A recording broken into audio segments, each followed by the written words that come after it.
We're on day number 2 of Life Without Sean McDermott for the Buffalo Bills. No word yet on when General Manager Brandon Beane or owner Terry Pegula will speak with the media, but when we do get word on that, you can get the latest right here on WGR. We will, though, get the latest on the Bills. So stay tuned. Sal Capaccio will join the show a little bit later on at 5 p.m. Around the rest of the league, we do have another head coaching hiring. It came late last night. The Titans lock in San Francisco 49ers defensive coordinator Robert Saleh to be their next head coach. This is Saleh's second chance as a head coach. He was the head man for the Jets from 2021 until he was fired 5 games into his 4th season in 2024. And no word yet on who the Bills could be bringing in for interviews for their next head coach, but Bills OC Joe Brady is continuing to get head coaching interviews, this time with the Arizona Cardinals. He's already spoken with Baltimore, Las Vegas, and did speak with Atlanta before they hired Kevin Stefanski. And the Steelers, they are reportedly bringing in Minnesota defensive coordinator Brian Flores and former Green Bay and Dallas head coach Mike McCarthy for head coach interviews later on this week. To the Sabres, it's a back-to-back. They are in action tonight at Nashville. Puck drop at 8, pregame at 7 right here on WGR. And for the Sabres, defenseman Michael Kesselring is considered a game-time decision. And then 7 other games across the league tonight. Some of the notables do include at 7, Ottawa is in Columbus versus the Blue Jackets. 7:30 sees the Bruins down in Dallas versus the Stars. Then 2 games at 10, Devils at Edmonton, and the Kings, they host the New York Rangers. And in college hoops, UB men, they host Akron at 6:30. UB looking to end a 3-game skid here. That game can be heard on our sister station, the Bet 1520. And at 7, St. Bonaventure hosts Loyola Chicago. Bonnie's still looking for their first conference win. They sit at 0-5 in the Atlantic 10. That's your Paddock Chevrolet Sports Update. Paddock Chevrolet celebrating 90 years of being your hometown dealership. I'm Zach Jones for WGR Sports Radio 550.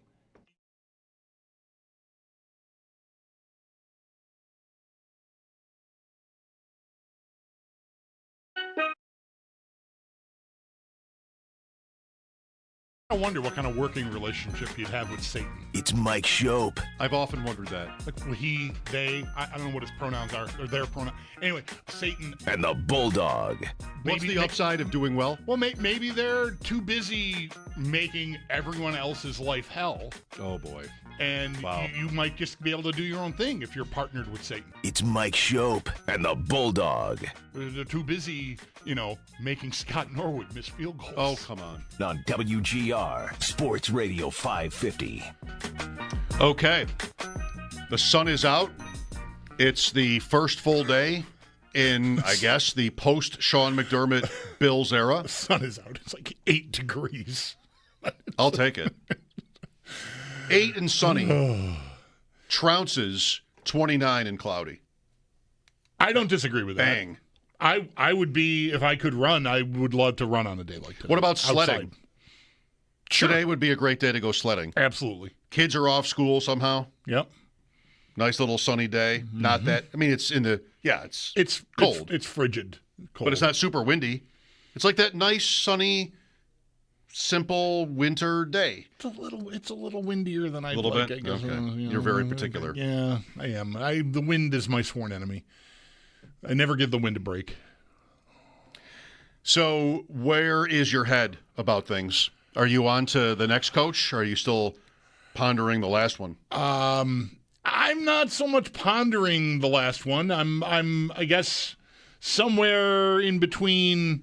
It is on to the next one, but with my faith in the people that will be in charge of it considerably shook. Yeah. With the way that it seems everything went down. What is Brandon Beane going to do? Who does he want? Does he want somebody that confirms his priors, so to speak? Does he want to go harder at we're actually good at wide receiver and everywhere else? Does he want to double down on that? Is that Joe Brady? Yeah, I don't know. Isn't it maybe? Here's Brady who's making the rounds. Maybe. This was my thinking for the last couple of years is that none of this was a coincidence. They flushed Dorsey. They went harder at running the ball, and it was it not very successful? This is 2 full seasons and a third, right? 40 games? Yeah. Last year it was they're going to run it all the time. They did. 30 points a game. Guys, what's the problem? Then this year they ran it back. We did have Joshua Palmer, which made a huge difference. But this year they ran it back. Led the league in rushing, team and individually. Second round of the playoffs. Hey, guys, I mean, maybe one bounce, one kick, one something changes the whole thing. Not to be completely scoffed at. I mean, I've been using this premise to predict what the last 2 years would look like and how they would build. And it was correct. Like they were a running team. They were a James Cook team. Well, you want to know right now if, I mean, the big picture, if Brandon Beane thinks like it failed, because he might not. He didn't seem to last year. And I don't know if McDermott leaving has any sort of a window into that. I mean, he wasn't necessarily responsible for much or all of that. So maybe that's a good place to start in trying to predict what the Bills do next, whether that's Joe Brady or someone like him. Yeah. I think there's for the first time in a very long time, fans are worried. And look, you could occasionally this would come up whenever, how many years? We've had 4 years basically of, McDermott's got to go since 13 seconds.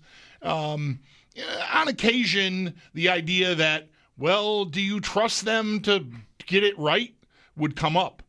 And so I'm some mix of, I want to know what the new guy is and all that, but I'm concerned about them. I'm concerned about Beane having so much influence on Pegula. And it's not, Beane is not Kevin Adams. He's qualified for his job, right? I mean, he's had the job for 8 years, not 9 years, whatever. He's met 1 year off of McDermott, right? There was the 1 year. No, he was here. Oh, that's right. He was here. He just wasn't here for that draft. He got here late. Right. Okay. So, he's not unqualified. It's not that. It's just, I wonder, there's a few things that are in my head here that I think are informative, at least as talking points. Whether they end up mattering or not, I mean, really we rely on how well this coach does and how well this coach bonds with Josh Allen and makes the rest of this all sing at least as well as it has been singing, with flaws and all. I mean, it's still, 12 wins again this past year with whatever limitations they thought they had internally because of McDermott.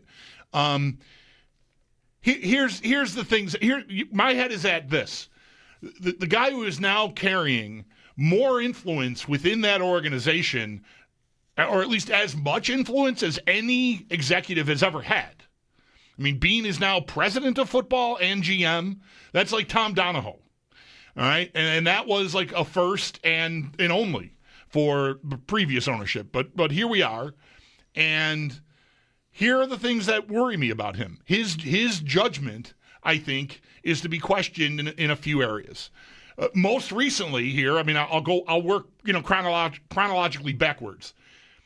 Floating this idea to the national guys here and whoever, I guess, wants to listen locally that, all the playmakers and all the, the Rappaport piece from NFL Network where, he's laying out basically what I'm assuming is spoon-fed to him by someone within the Bills, whether it was Beane directly or not, is nonsense. I think that we all watched, and I think objectively you look at this team as flawed as any build that they've had during this run, just from a talent perspective. And them planting a flag on McDermott was critical of it is very tough, I think, for a fan base that is as plugged in and educated as I think this fan base is. So that's bad judgment there. I think going to this was your point, and I always pushed back against it because I didn't want to believe that the GM would think floating that he almost traded for Jalen Waddle would make them or him look good. But there's no way that made him or them look good.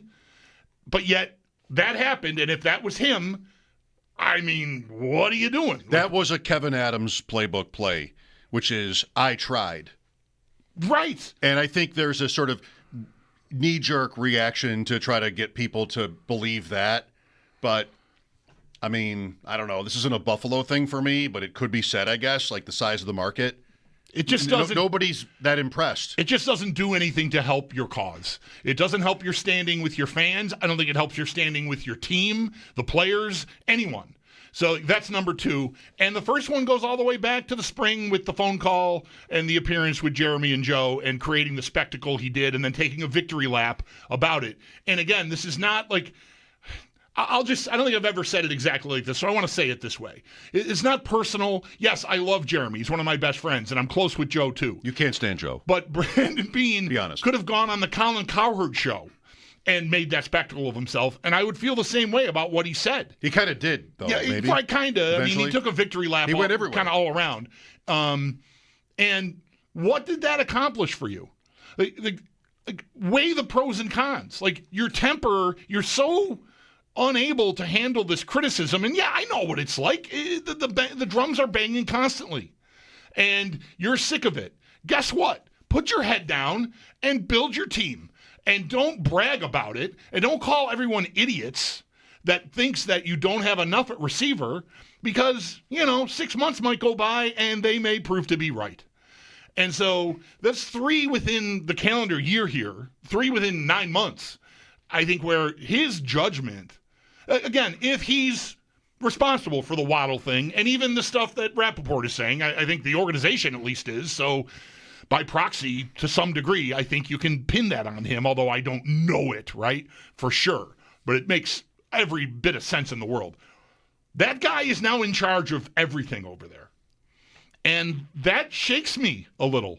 Because Pegula, we know, he can be had. We just watched him get out of the woods with the hockey team here after wandering around like Sandra Bullock in that movie where she can't take the blindfold off.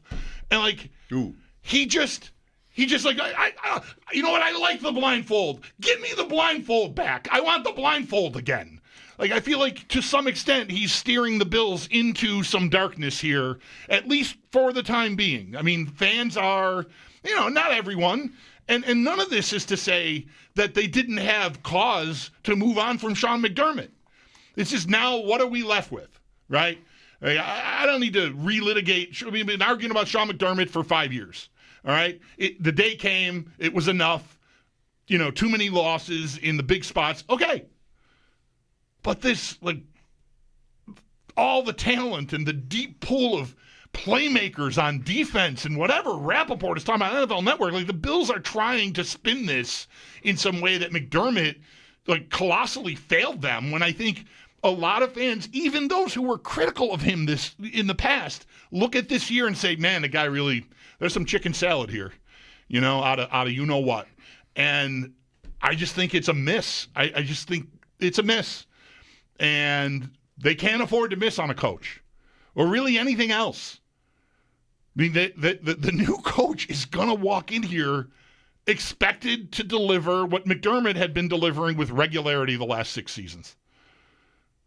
And that is a very hard spot to be in for any new person, but that's what they've created. So I'm worried about their ability to get all of that right in a few months here, because that's all they've got. I mean, they've got from February to the draft at the end of April. That's nut cutting time for putting your roster together and making your moves. And I just think they're in tough, and I'm shook by the people who are in charge. And again, it's not that I think Beane is incompetent.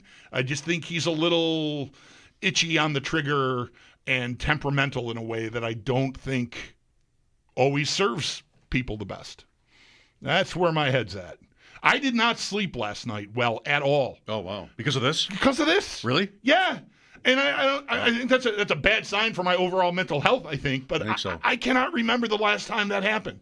I woke up at 2 a.m. because, I'm 60 and that happens most days, most nights. And I was just going over and over and over. I don't like this. And again, this is not like, oh, bring back Sean McDermott. Like, I get it. I understand wanting to make that change, but how sloppily this all was handled. the press release, like everything just seems like they created, even if you are not parting as amicably as you'd want us to think, you should still want us to think that it's amicable. Like we worked together, we ran this as far as we could, and something's got to give. And okay, if it's a gunfight, only one guy's coming out of the saloon, and it's Brandon Beane. Okay, but at least don't botch the firing. And I feel like they botched that. And I'm not being sensitive because I admire and respect Sean McDermott.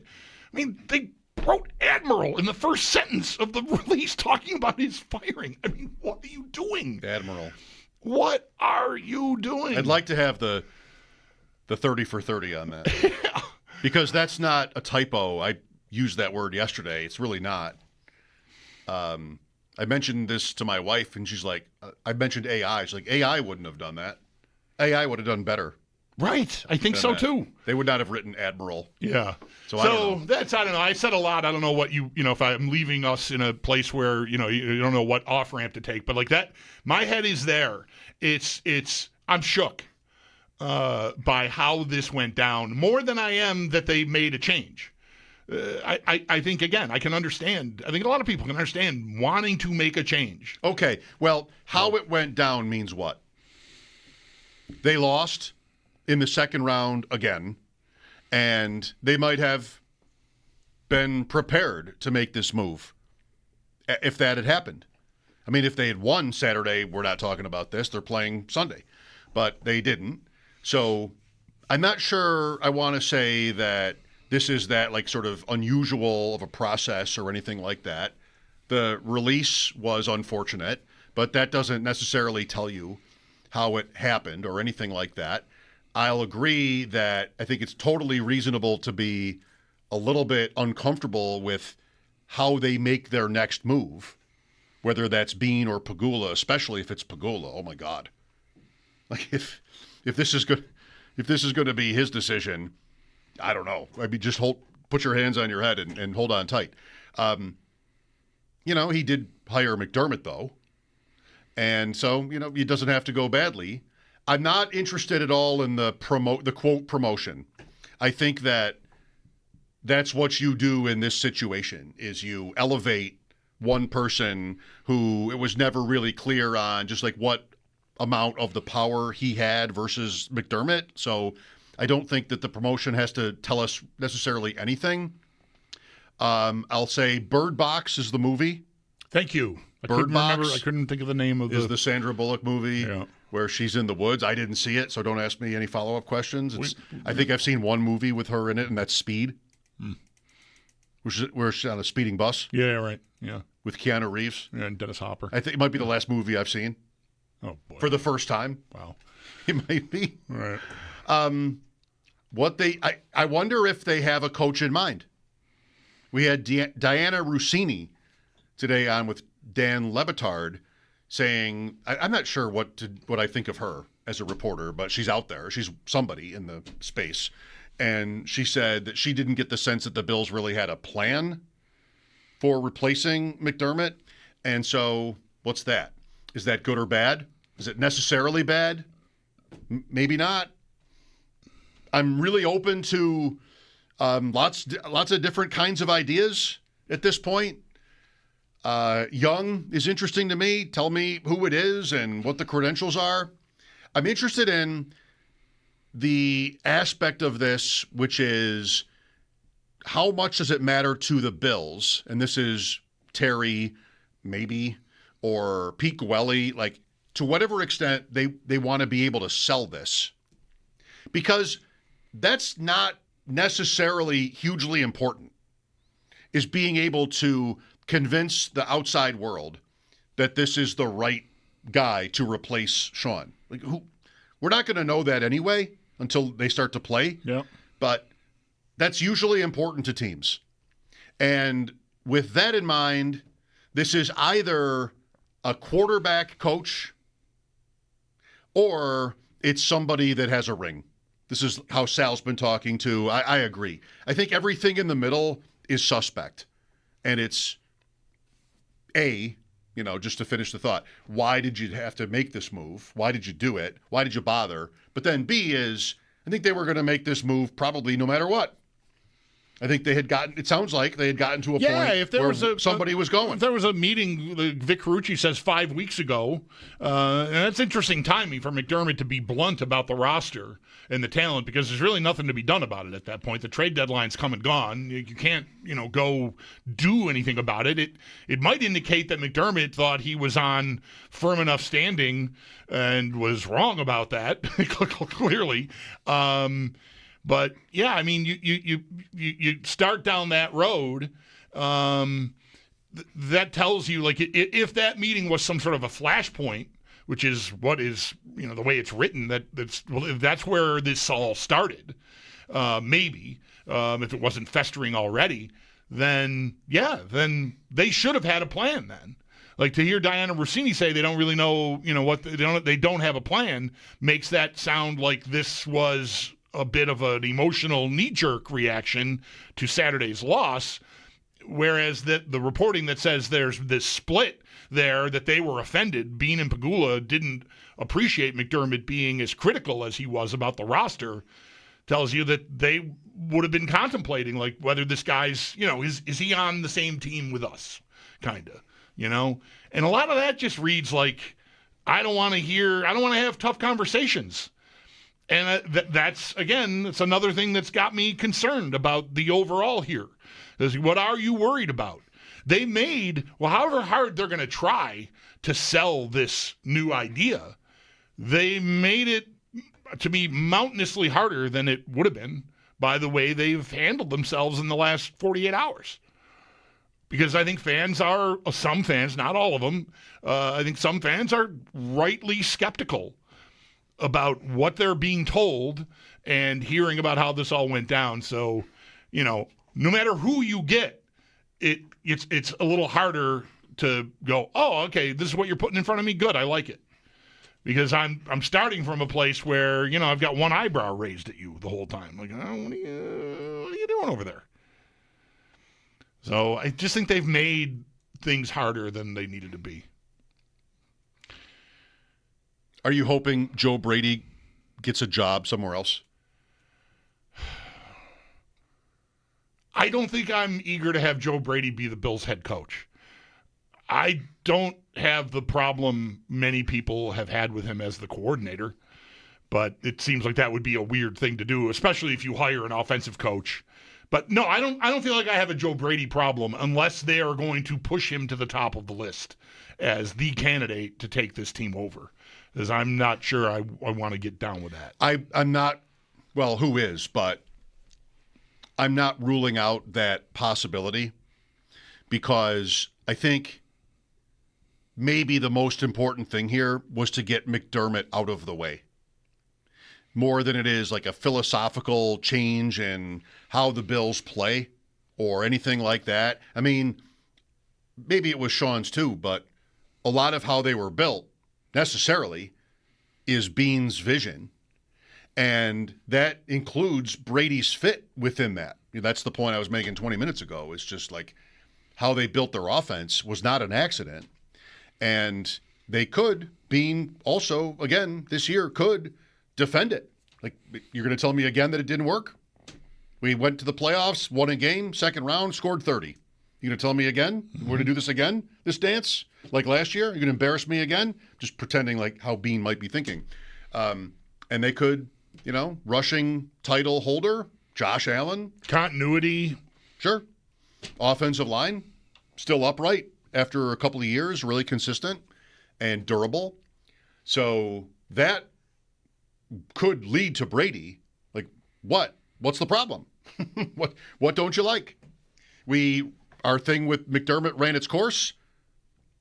We decided he had to go. And after that, we want to keep it as much the same as possible.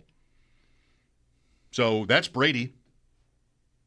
I wonder if fans are hoping that the Bills are saved from themselves in that scenario. Now he's interviewing with Arizona. I think it's his fourth team so far.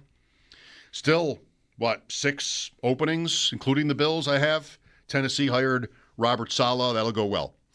8:03, maybe it will. I don't know. second time around defensive coordinators. Not with the Jets is a good place to start, although the Titans are pretty Jets adjacent. They're pretty close to They're the pretty Jets. Jets adjacent. Yeah, nothing against the guy, but is Right. that really, would you want to hire someone like that for the Bills? I would. I'd freak out if they did this. And I think maybe he's good, but I'm not sure I care. 803-0550 is our number. Ross Tucker at 4, Sal Capaccio at 5, 7 o'clock for pregame for Sabres at Nashville. 8 o'clock game. We'll look for your calls next. Mike Schopp and the Bulldog, WGR. Had a great season. Remember the time we were watching Francesa and he was setting up a U.S. Open? He's like, oh, Medina, great track. Like, what does he know about that? Someone just, like, come on, really? You're going to break down Jeff Hafley for me, Colin Coward? Anyway, there's a lot of names. It just happened this morning. Sean McDermott out. It's the first time in my career, and I'm thinking yours, unless you want to consider when Marv Levy retired, that no offense, by the way, I didn't mean that as a shot, that like the Bills' job would be considered a great job. Because it never was like that. Right. All the years post-Wade, post-Wade, like just when has it ever been a coveted job? Is it? I mean, okay. I mean, I think it almost has to be with. It's not. Might not be perfect. It depends on what you might think about how this all went down, or whether you think, but somebody always gets fired for you to have a shot at a job. So you can only get so far into the weeds worrying about the politics of it. But, you want to have your eyes open to that, I think. But, and the cap maybe isn't great. In the last few drafts, there's not a bunch of stars all over the roster, but you do have Allen. So if you're an offensive-minded coach, then, you should be able to make some bones with him as your guy. And then that's the most appealing thing about it, I think, easily, is Allen. I don't know that the rest of it is super appealing, cap-wise, roster-wise. We've heard a lot. You're hearing more today from people that are surprised about this being the move they made about the roster and just how not loaded with talent it is. So, there is that to be considered.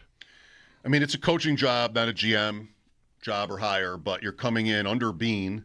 You're coming in under Allen, I think. I think you kind of work for him. Depending on who it is, we'll see. Day zero.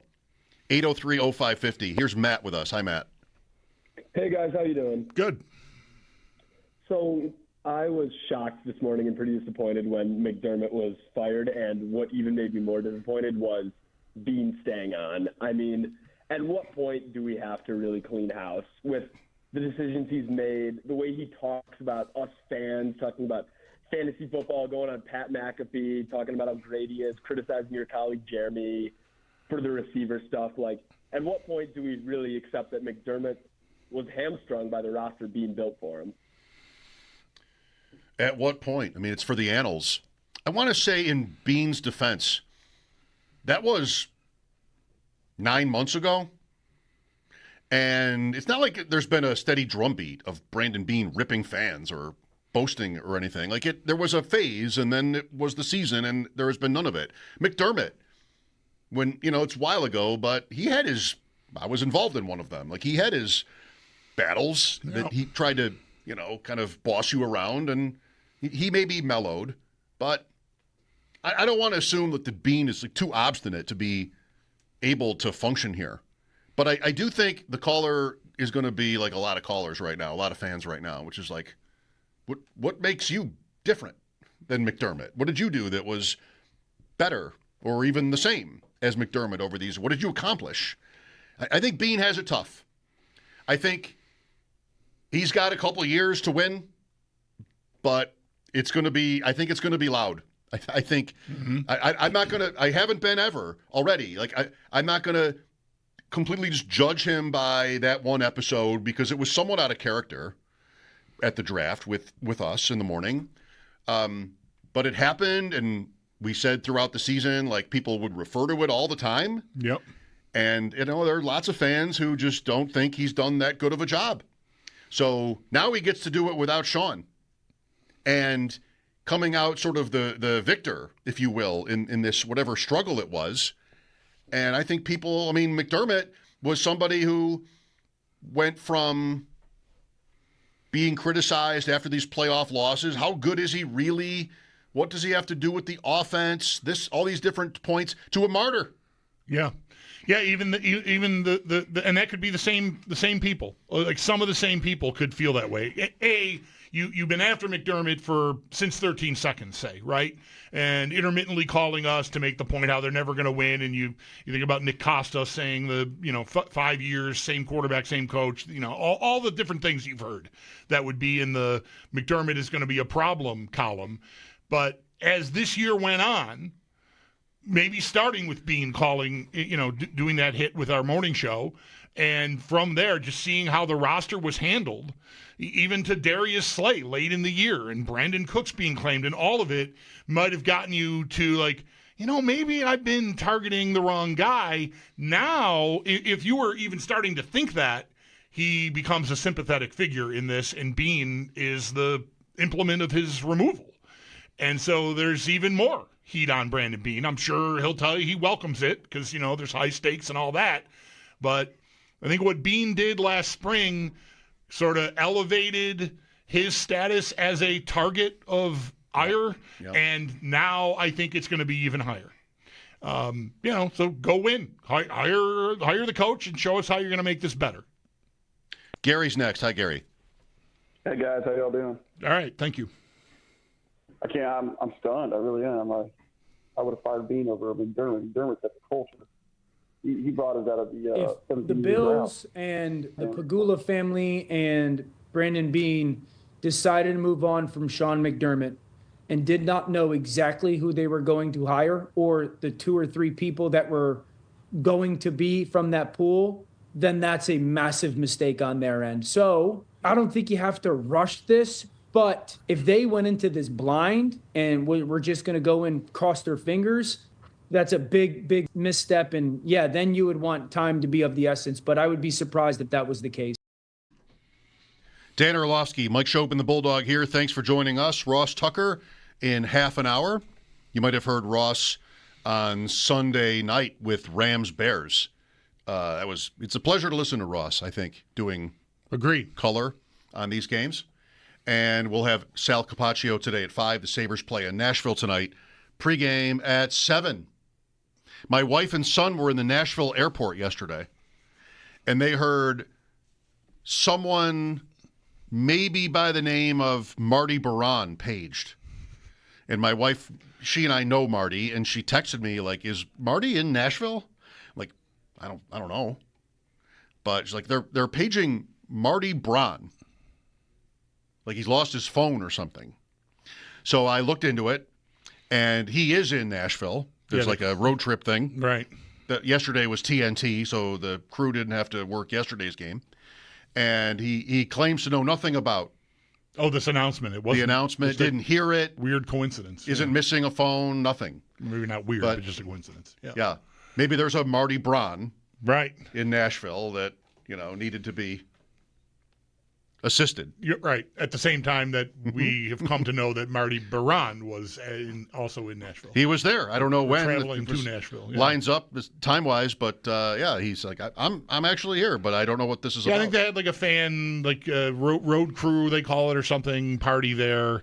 And, Dan and Rob were in Raleigh for yesterday afternoon's game, and I don't think that they made it to attend that, but I think, Brian and Marty and some other alumni would have been at an event in Nashville yesterday.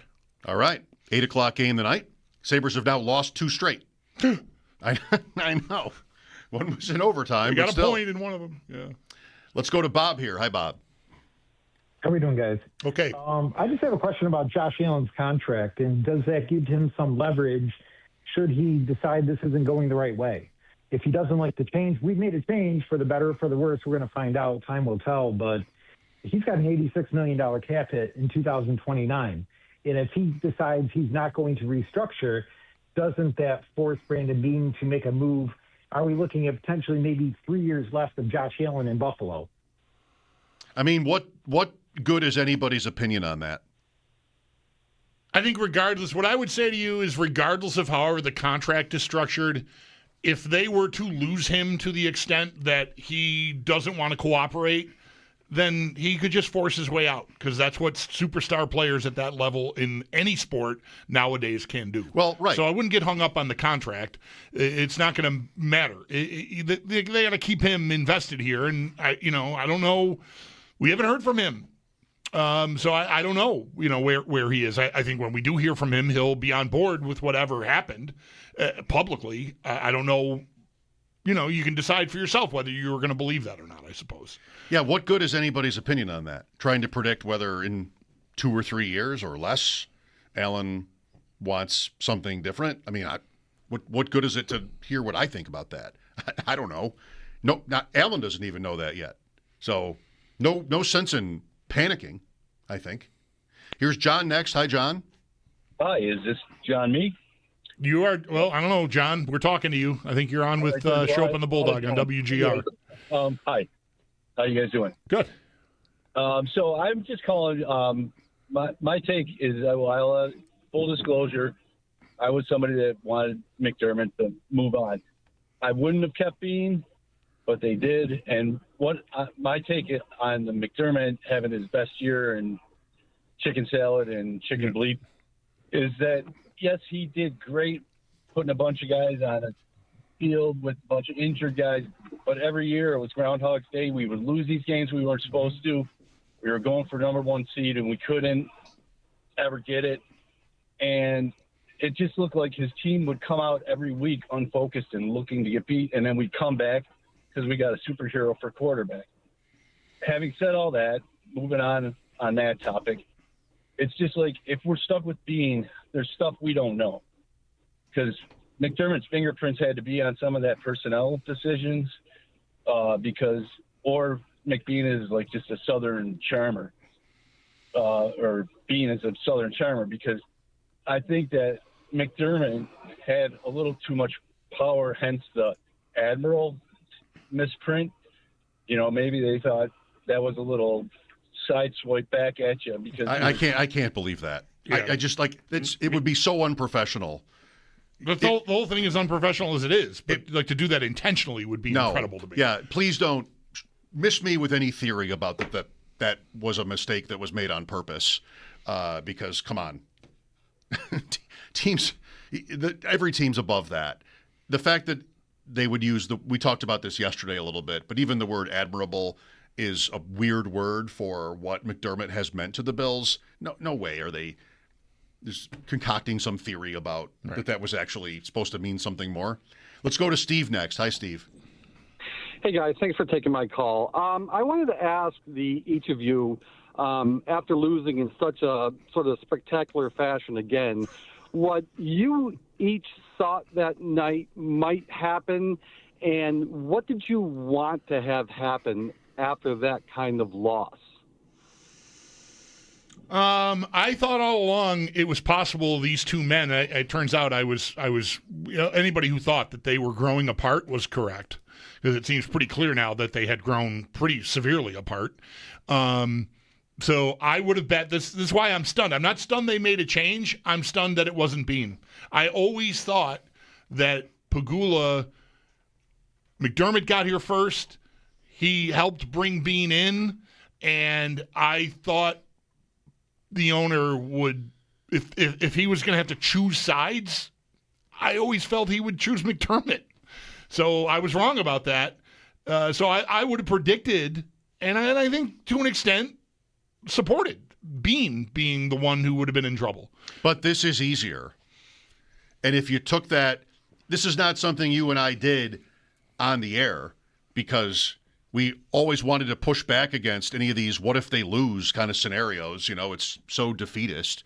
So we didn't get super far into that conversation. But had we, this is much easier for Terry to do, because McDermott isn't who he'd want necessarily running a search for a new general manager, or is he going to do it? No, we've won a lot of games. They're both to different extents responsible for it. And a coaching change can be justified after 8 years of coming up short. So Bean is the guy that I have put in charge of running the football department, no matter what whether his title changed or not. And that's what's going to happen next. So I don't know. I don't think it's that surprising that, like, if you knew they were going to do one thing and you thought about it from Pegula's perspective, this is the thing they would do because this is easier for him. Otherwise, I mean, easier in a few different ways. One being he's not going to be scrutinized for the next hire. Bean is. Like, he's off the hook. He can sort of lay it on Bean's lap. So, I don't know. I'm not speaking for you, but I think if there were going to be a move and you have an owner that wants to kind of stay out of the way, at least in terms of public perception, and that's Pegula, never wants to do a single press availability anything, right? I mean, he sort of learned maybe he's not great at that. So, here's the guy who runs my football department. That's going to stay the same, and we go forward with a different coach. Yeah. Am I missing something? No, it makes sense. I think I want to say something about choosing the easier option is not always the right thing to do. Oh, no doubt. Right? The right thing to do is often the hardest thing to do. And that's still where I come down. And it's, again, I don't want it both ways. I can understand wanting to make a change. I just thought it would be the other guy. I thought the other guy embarrassed himself and the franchise in the last 9 months a couple of different times. And that the personnel on the team that he bragged about let them down. So that's my bigger problem than Sean McDermott and his timeout usage. Let's go to Bill next. Hi, Bill. Hey, how you doing? Good. Good. Hey, real quick, as far as that Bean is concerned, I have not forgiven him for what he did when he gave Worthy to Kansas City and we ended up with our guy. I mean, has he ever explained that? Yes. Why he made that move? He has? Sure. The next day. Well, what did he say? They got draft value out of it. No one knows how good. I'll say it. I mean, I'd say it for myself. No one knows how good these guys are going to be. Has Worthy even been good? Yeah. He wasn't going to be scared of making a trade with his rival. I wouldn't have never done it in a million years. So I'm with you to an extent. But he did explain it. It's not like he's never taken a question about it. Right. He talked about it at the time. Did he really? Yeah. And the other thing I have real quick is, what happens if we go 7-10 next year? and these idiots, and Pegula, I know he's got $6 billion. I have no idea how, because he just does not seem to be that smart. But regardless, I'm sure he is. But what happens when we go 7-10 next year and we're back to the same old crap that this franchise has given us for 50 years? I don't know, Bill. What do you think will happen if they go 7-10, or when, as you put it, they will go 7-10 next year? Tell us what happens. Well, I think we're right back to where we've been for the last 50 years. Okay, with well, a subpar franchise, and I just think it's an embarrassment. I think the league is an embarrassment with that play. That's neither here nor there. They should have reviewed it. They should have taken the time. They did review it. They did review it. The time to review it. Don't tell me they did. They did not take the time. They didn't take as much time as you wanted them to, but they did review it. They didn't take any time at all. That's why McDermott had to call a timeout. Are you out of your mind? Normally they go to commercial and they come back 10 minutes later with the answer. Commercial has nothing to do with it. They were in overtime. There are no commercials in overtime. Had nothing to do with it. That's ridiculous. Every time there's something going on where they have to review it, they review it and they take the time to do it. They did not do that, and the league, it's unacceptable. Okay. Unacceptable. All right, Bill. Thank you. Thanks. I mean, you can want to know or not, whatever. We'll talk to Ross Tucker at 4. Mike Schopp and the Bulldog, WGR.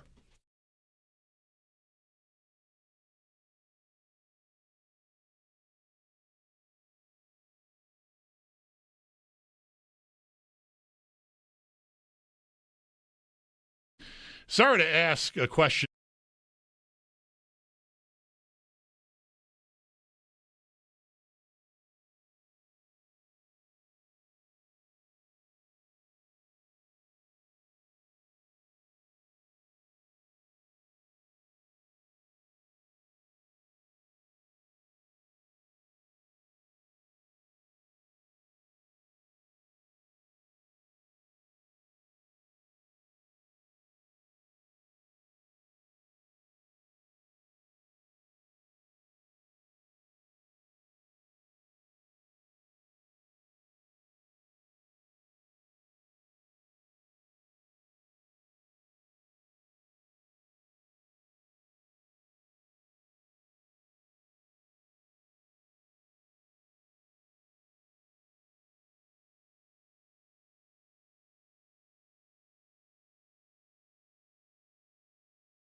the street last night, said everything's alright.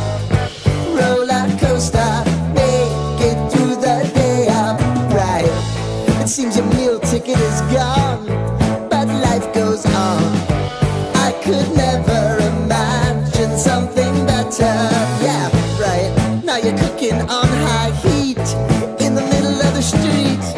Roller coaster, take me to a better time. Let's go. All sing your high line with the roller coaster of life. Yeah. It's time to all choose your timeline on the roller coaster of life.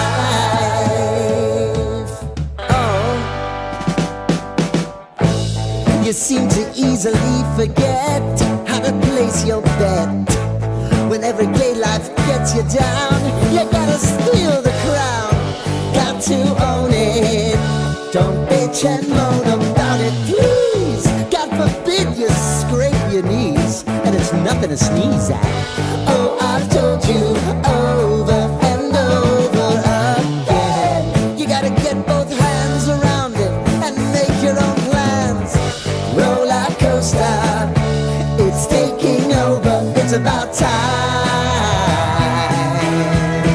Oh, all sing your high line on the roller coaster of life. You've got to all choose your timeline with the roller coaster of life.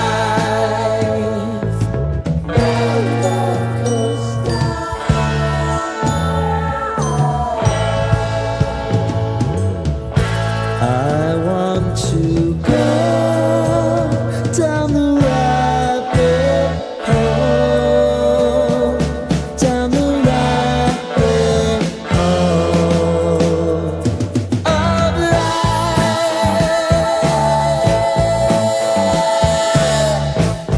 And now it's about to leave. Oh, roller coaster.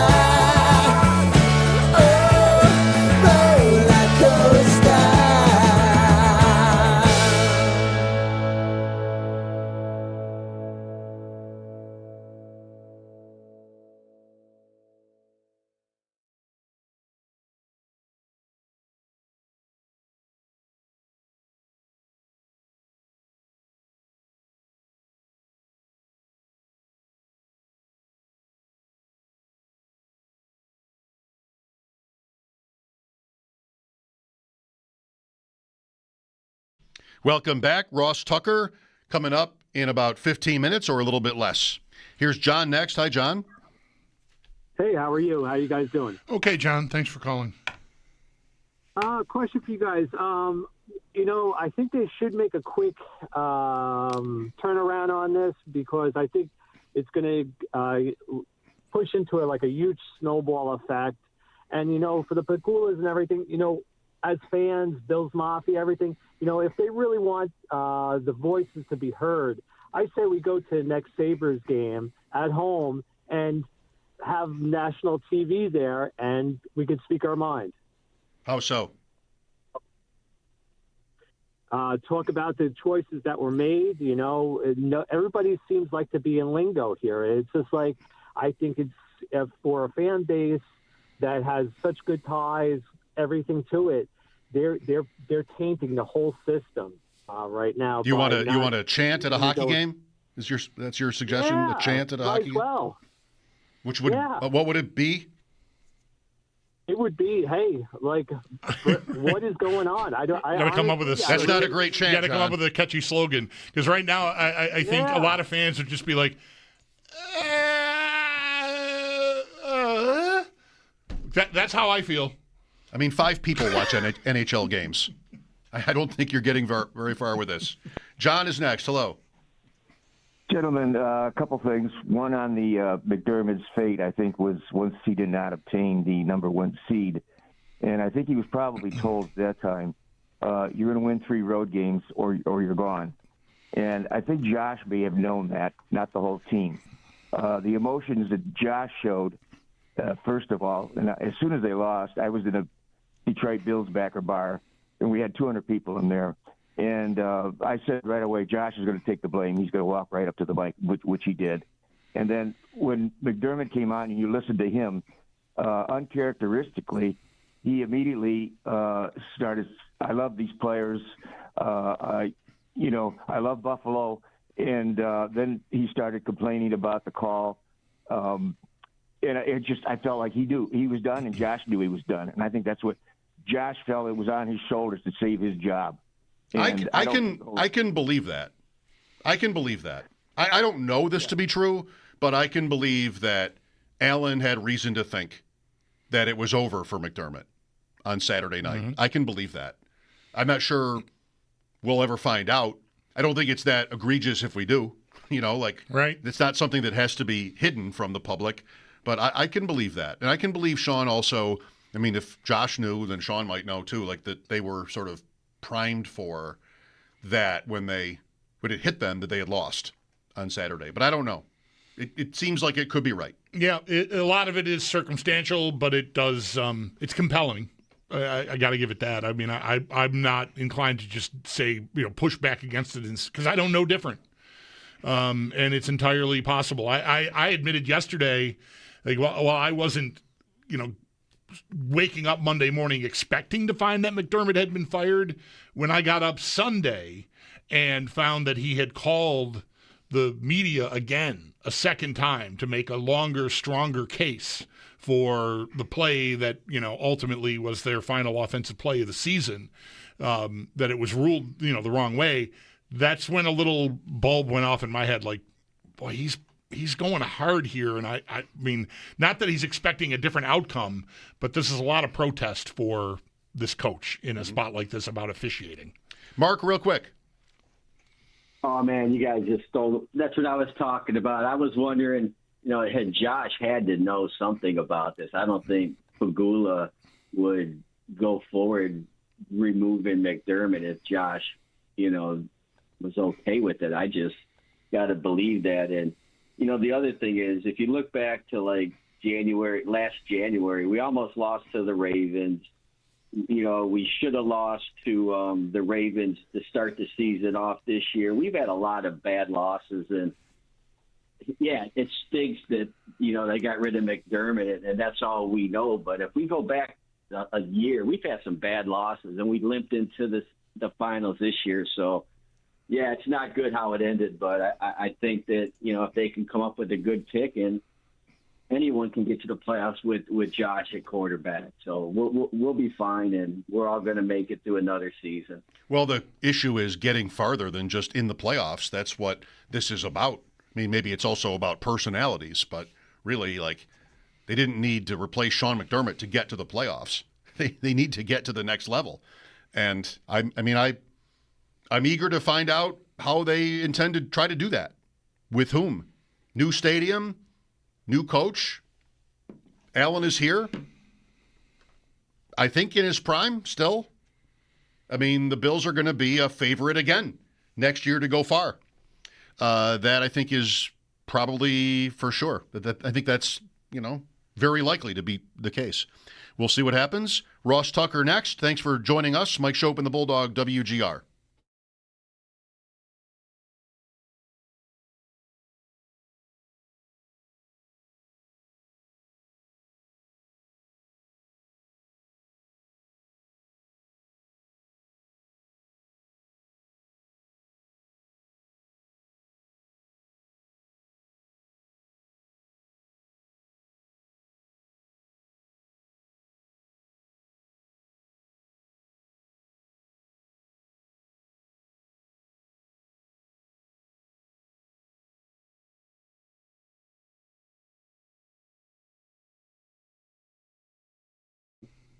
Andy Reid didn't win a lot for many years. Billy, now look at him. I believe McDermott would have figured it out. Thanks, Gary. You're tough to hear, but yeah, he won a lot of games, 98-50. Matt's next. Hi, Matt. Hey, guys. I was calling because, number one, I appreciate everything, like the last caller just said, appreciate everything Sean McDermott did. Definitely going to miss him. I just don't understand when you look at the Ingram situation, signing 2 suspended players. I know he said he didn't know they were suspended when he signed them, but still, one of them, Samuel Palmer contracts. At not getting guys at the trade deadline. You keep being fine, but why is he getting a promotion today on top of it? I strongly think it was the wrong decision to, let go of McDermott and keep Bean. But the fact that on top of it, he's going to get a promotion, that doesn't sit well with me. Thanks. I think the promotion is more just on paper, like it is one, but I'm not taking that too literally or seriously. I mean, since this all started, it's Bulldog's voice in my head, like that McDermott is actually the guy in charge. Right. And so if there's any reality there that there might have been, when you make this change, you just want to make it that much clearer that Bean is the one who's going to drive this. So maybe it's a promotion.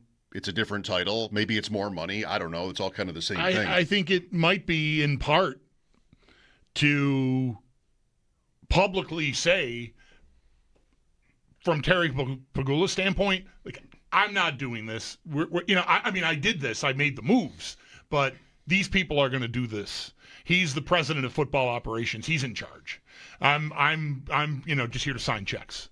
Maybe because his reputation is not the best when it comes to hiring and firing people for his sports teams. I mean, he hasn't had to do much of it with the Bills.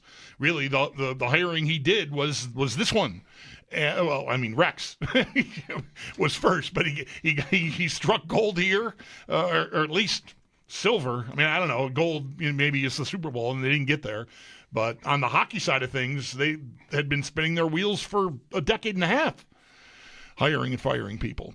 So I could see them wanting to, as an organization, prop Bean up with more titles to give you some comfort, like at least a football guy is going to be in charge of this. Does any part of you think the Sabres are relevant into the calculus of this move? Last year, other conversations we've had about McDermott after playoff losses, the Sabres are so far gone, their seasons are over. Like, does he want to just go rudderless on both teams? Now he's got a Sabres team that's kind of rolling. Down 2-1 today, by the way, in the third, but right in the game. Anyway, got a Sabres team that's sort of out of the woods. And is it at all relevant to you that this is the reality? I don't think I'm ready to connect them. No. I can't. But it is notable. Like, if this were to go badly, and the Sabres continue to go, they have the year that it looks like we're at least hoping at this point they can have, where it's just sort of they capture everyone's imagination, and who knows, maybe they finish second or third in the division if they keep winning, 10 out of every 13 games or however kind of streak they've been going on. Let's go. And then the Bills thing, like, they've changed spot. Now the Bills are in the forest lost, and the Sabres are out here, like, eating sushi and enjoying, the sunlight for a change. Look over there. Right. Everyone, I don't know. It really shouldn't work like that, but I wonder if it does. Here's Patrick next. Hi, Patrick. Hey, thanks for taking my call. You're welcome.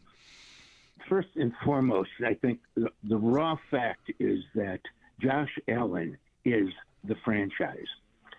Not sure if he has been contacted to make any assessment of today's decision on Coach McDermott, but it'll be interesting to see how that plays out, not only with Josh and his reaction, how his reaction impacts the team, but also the reaction of the other players on the team. Secondly, my decision would have been to replace the general manager, keep Coach McDermott. Two statistics that I think jump out. One goes back to last year.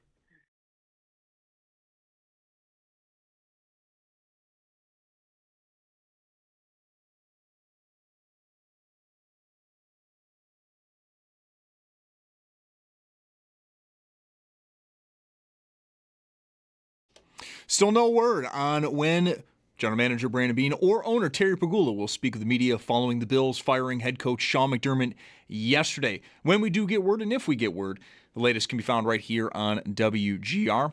Do stay tuned, though. Sal Capaccio is going to join the show in just about an hour at 5 p.m. Around the league, we do, though, have some head coach hiring news. It was late last night, but the Titans have locked in San Francisco 49er defensive coordinator Robert Saleh to be their next head coach. This is Saleh's second run at the helm of a team. He was the head man for the Jets from 2021 until he was fired 5 games into his 4th season in 2024. And while no word yet on who the Bills could be bringing in for their first round of interviews, Bills OC Joe Brady is continuing to get head coaching interviews. This time, the latest is with the Cardinals. He's already spoken with Baltimore, Las Vegas, and did speak with Atlanta before they hired Kevin Stefanski. And the Steelers are reportedly bringing in Minnesota defensive coordinator Brian Flores and former Green Bay and Dallas head coach Mike McCarthy for their vacant head coaching position. To the Sabres, they are in action tonight. They are at Nashville. Puck drop at 8 for a 7 p.m. pregame. Both going to be right here on WGR. And some lineup news for the Sabres. Defenseman Michael Kessering is considered a game-time decision.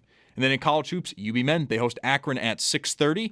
Bulls looking to end a 3-game skid. That game can be heard on our sister station, The Bet 1520. And at 7, St. Bonaventure, they host Loyola Chicago. And the Bonnies are looking still for their first conference win this year. They currently sit at 0-5 in the A10. That's your Paddock Chevrolet Sports Update. Paddock Chevrolet celebrating 90 years of being your hometown dealership. I'm Zach Jones for WGR Sports Radio 550.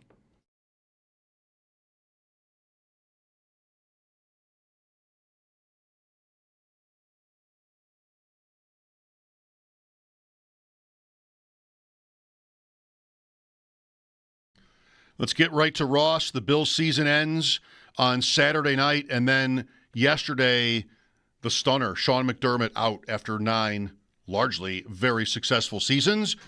Odyssey NFL insider Ross Tucker. Insider calls are brought to you by Nationwide for your insurance and financial needs. Nationwide is on your side.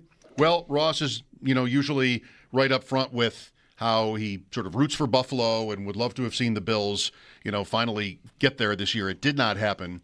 Ross, McDermott being fired, how surprised are you? It's so funny that you just asked that, because I was going to ask you guys on Friday of last week what percentage chance you would have given that McDermott would be fired if they lost to the Broncos in that game. 10%. I think I would have said 0. I would not have said 0.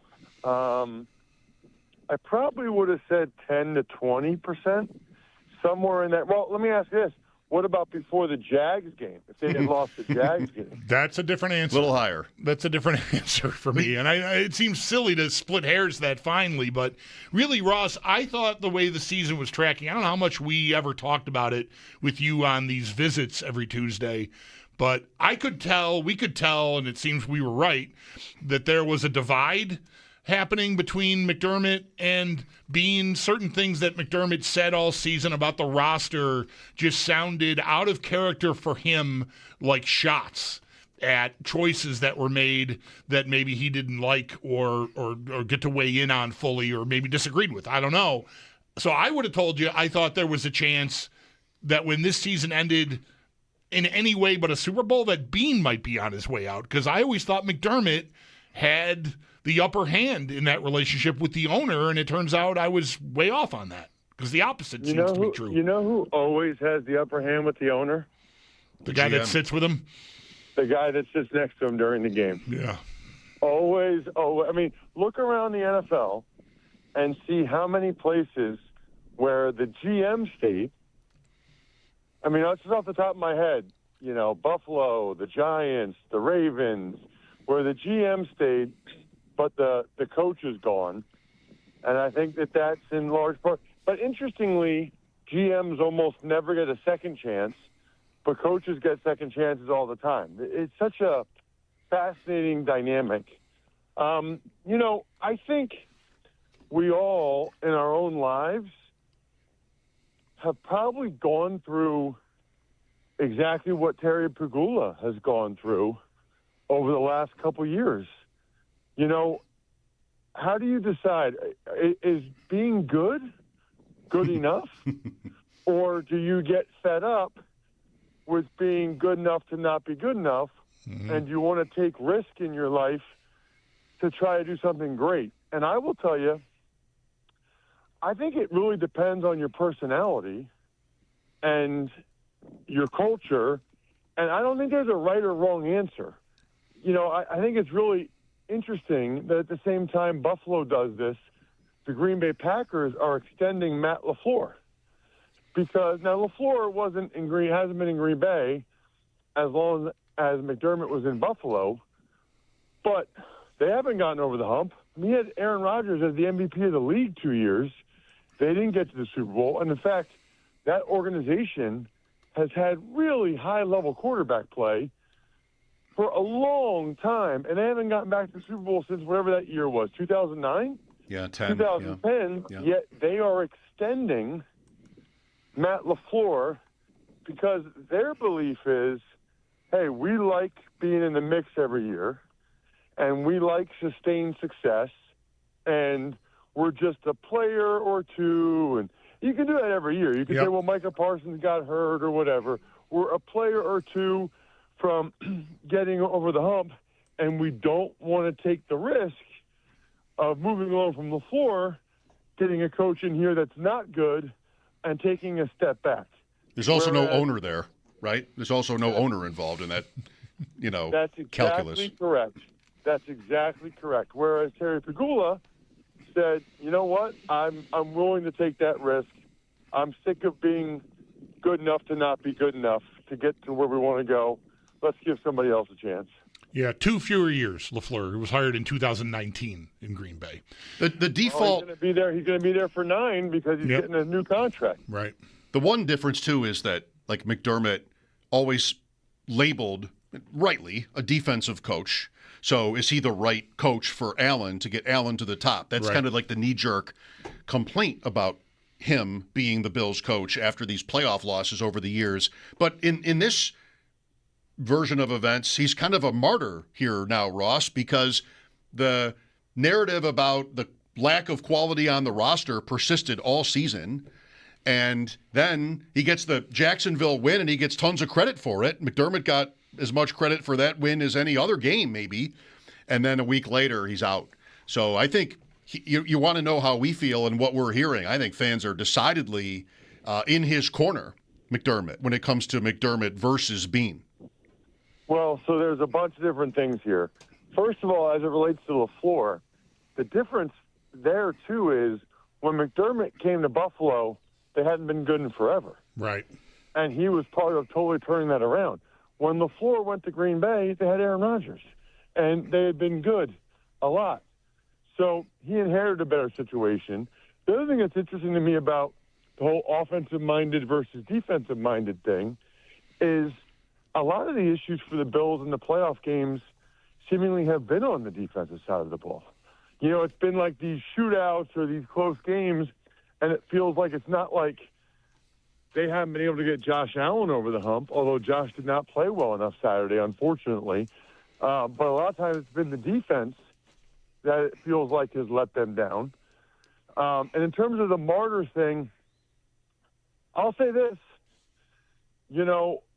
It's not good if in playoff games, you're trying to throw deep shots to Brandon Cooks that much. At this stage of his career when he's been traded more than anybody in NFL history, I think. I mean, I do think that there are spots on the roster that you can look and say, that's not good enough.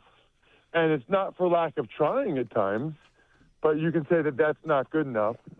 I wonder does any of what you're saying about the martyr or any of that, do you think McDermott's post-game comments helped him in that regard? They could have. They could have, yeah, because, standing up for Buffalo and then, I don't know if you know this, Ross. I mean, locally, there's obviously more attention and more reporting. Do you know that he called back? Like, he had his post-game appearance that we run live on Mike and I host post-game, and we carry that news conference live. And then he was still so hot about it after the way he described it that he watched the play over again 20 times sitting at his locker, and he called the pool reporter, who happened to be Jay Skursky from the Buffalo News, and then elaborated even more about how displeased he was about the process, that he had to call a timeout to get them to spend more time with the play, and that he thinks it's a catch.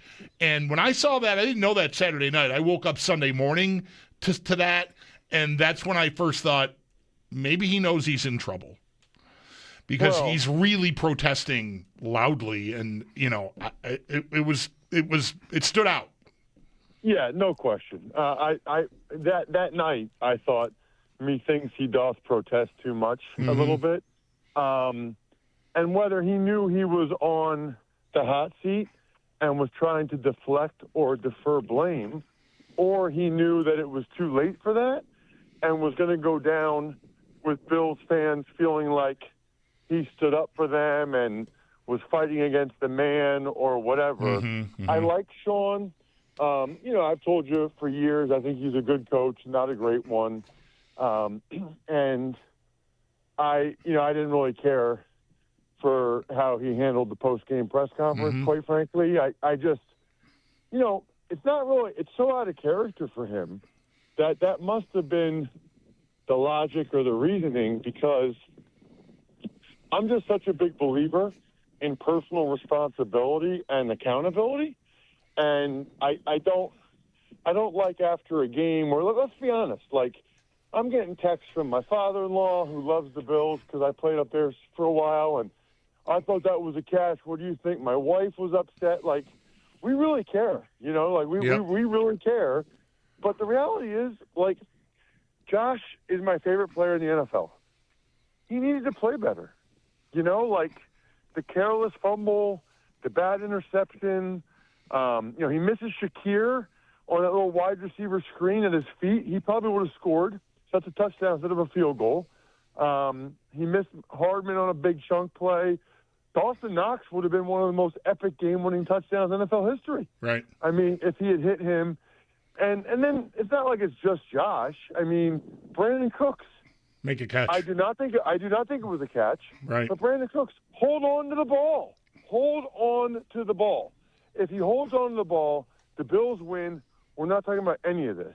Now, do I think that was a tough call? Yeah, but I think it was the right one. Me too. If you're going down to the ground, you have to survive the ground. He didn't. I don't agree with Sean looking at it 20 times, thinking it's a catch, and he just kept harping on the process. They looked at it. They looked at it like 10 times. We all looked at it 10 times. There's nothing on there that was going to make them change it. Now, I'll tell you this much. The pass interference on Taron Johnson, that one really bothered me. Agree. Because there was a play in regulation where Riley Moss held Brandon Cook's arm down way worse. Way worse. In the end zone, yeah, right. In the end zone. So that's the stuff that really frustrates me. I can live with the Tre'Davious White pass interference. I would have preferred they let him play. But the one on Taron Johnson not only wasn't interference, but it was significantly less than what Riley Moss did to Brandon Cooks in the end zone. That's the stuff that's tough to stomach as a player, because you really just want consistency. Like last night in the national championship game, they really let those guys play. And that's cool. That's cool. Then let them play. And there was a roughing the passer penalty against Joey Bosa on the Taron Johnson flag. Right, so they would have been. Didn't need. They would have been a first down anyway on just that 2 play, yards. but, 2 yards different. Yeah. Insider Calls brought to you by Nationwide. For your insurance and financial needs, Nationwide is on your side. So, Ross, do you have a big idea for the Bills, like where they go from here at coach? Well, I'll tell you one thing I think that's interesting about it is the timing of it all. Because I wonder what Kevin Stefanski and John Harbaugh are thinking right now. And I wonder if there could have been some way, behind the back channels to say, hey, you might want to just slow your roll a little bit. A lot of people think that that's why John Harbaugh waited till after the first weekend. He wanted to see what happened if the Packers lost, what happened if the Bills lost.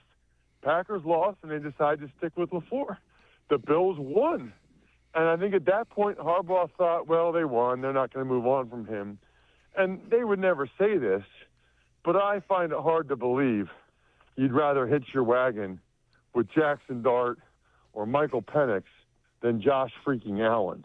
And so I'm not saying they're going to pull a Belichick and resign on a napkin and try to take the Bills job. But the timing of it is weird because, I got asked on Sunday on Nick Costos' show. He said, do you think the Bills would fire, or Saturday, do you think the Bills would fire Sean McDermott? And I said, no, not anymore. Not now that Harbaugh and Stefanski have jobs, because who are you going to get that you feel confident is better? And, I don't know. You tell me. Are they going to promote Joe Brady? Is it going to be Brian Daboll? I mean, look, maybe those guys will come in and do a terrific job, but I don't see what the evidence is that those guys would be any better than Sean was. Ross, just a couple minutes for you. Who wins the Super Bowl? Seattle Seahawks. Seattle. Yeah, I think it's Seattle Seahawks. So I'll be on the sideline Sunday in Seattle. Haven't been there in a long time. By the way, that was one of our more fun wins back in 04, right? That pitch play. The pitch play to McGahee, right. Yeah, that's when they were really good. They went to the Super Bowl that year or the next year, one of them. And maybe it was the next year. They went to the Super Bowl against the Steelers, but we killed them. I mean, we murdered them, and they were pretty good, and we did the fake quarterback sneak. Like, everything about that game was everybody, it's so loud, it's so loud. It wasn't loud that day. So I'm looking forward to being there on Sunday. I just think they just got that look right now. They've got that look. I mean, and, the Broncos lose their quarterback. Patriots have a chance, but I think Seattle's the best team. I thought the Rams were the best team until the fourth quarter of the game in Seattle. And since then, I think Seattle's been the best team. They just have that look, man. I mean, they're running it really well. Their defense is flying around. For the Rams to win that game, the difference between Stafford and Darnold has to be significant.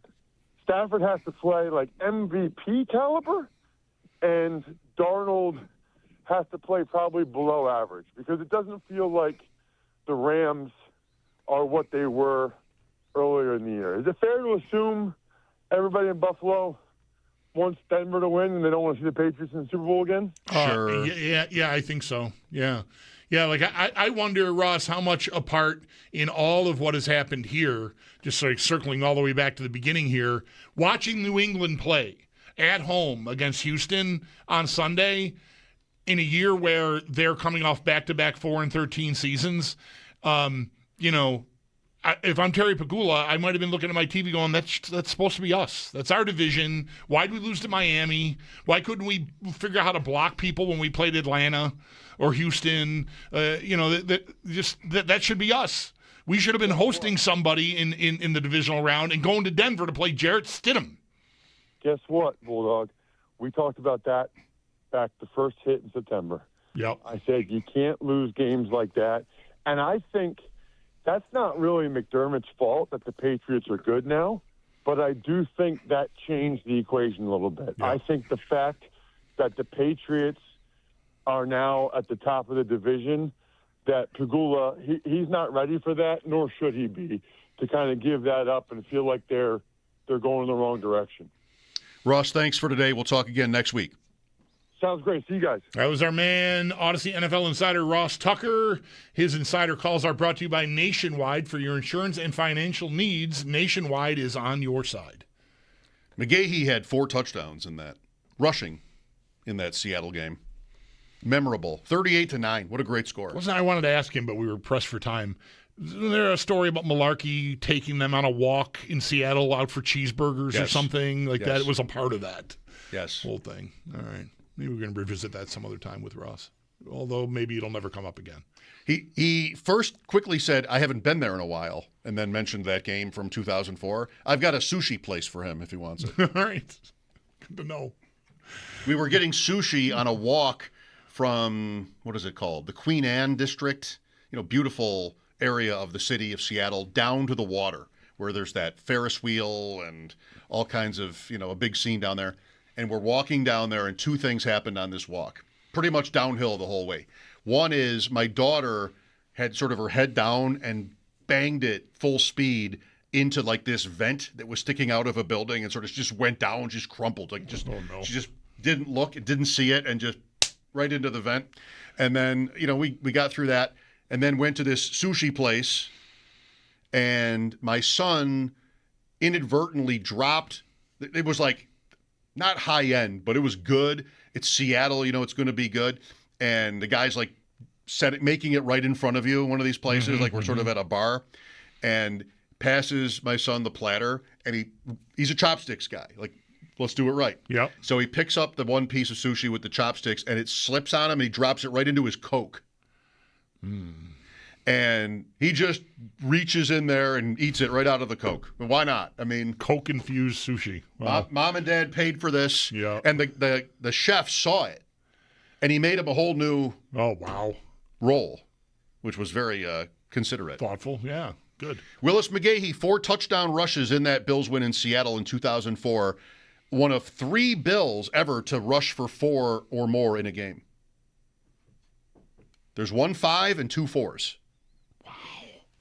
I had to look this up. 1 5 and 2 4s. The other 4, you'll know it when I tell you, if you don't think of it first. Okay. Well, I'm expecting to have heard of these players. Oh, yeah. So, yeah. Just first name that popped into my head, I'm not sure why, but he was really good for a couple of years. Is Travis Henry one of these answers? No. Okay. I'm out. Roland Hooks. Oh, sure. Okay. Had 4 in a game against the Bengals in 79. And Cookie Gilchrist had 5 rushing touchdowns in a game for the Bills 1963. 36 for 243 and 5. Big one. That's a league winner. Yeah. Right there. Appreciate Ross on the Cooks play. We had a caller earlier, like they didn't review it. Yes, they did. I mean, we're just going to sit here all day and go back and forth. No, they didn't. Yes, they did. No, they didn't. It just didn't take as long as I guess he wanted or as Sean wanted. Like that was his complaint after the game. And then later on, he was more specific to he thought the call was wrong. And I don't know. I don't mean to be like this every time.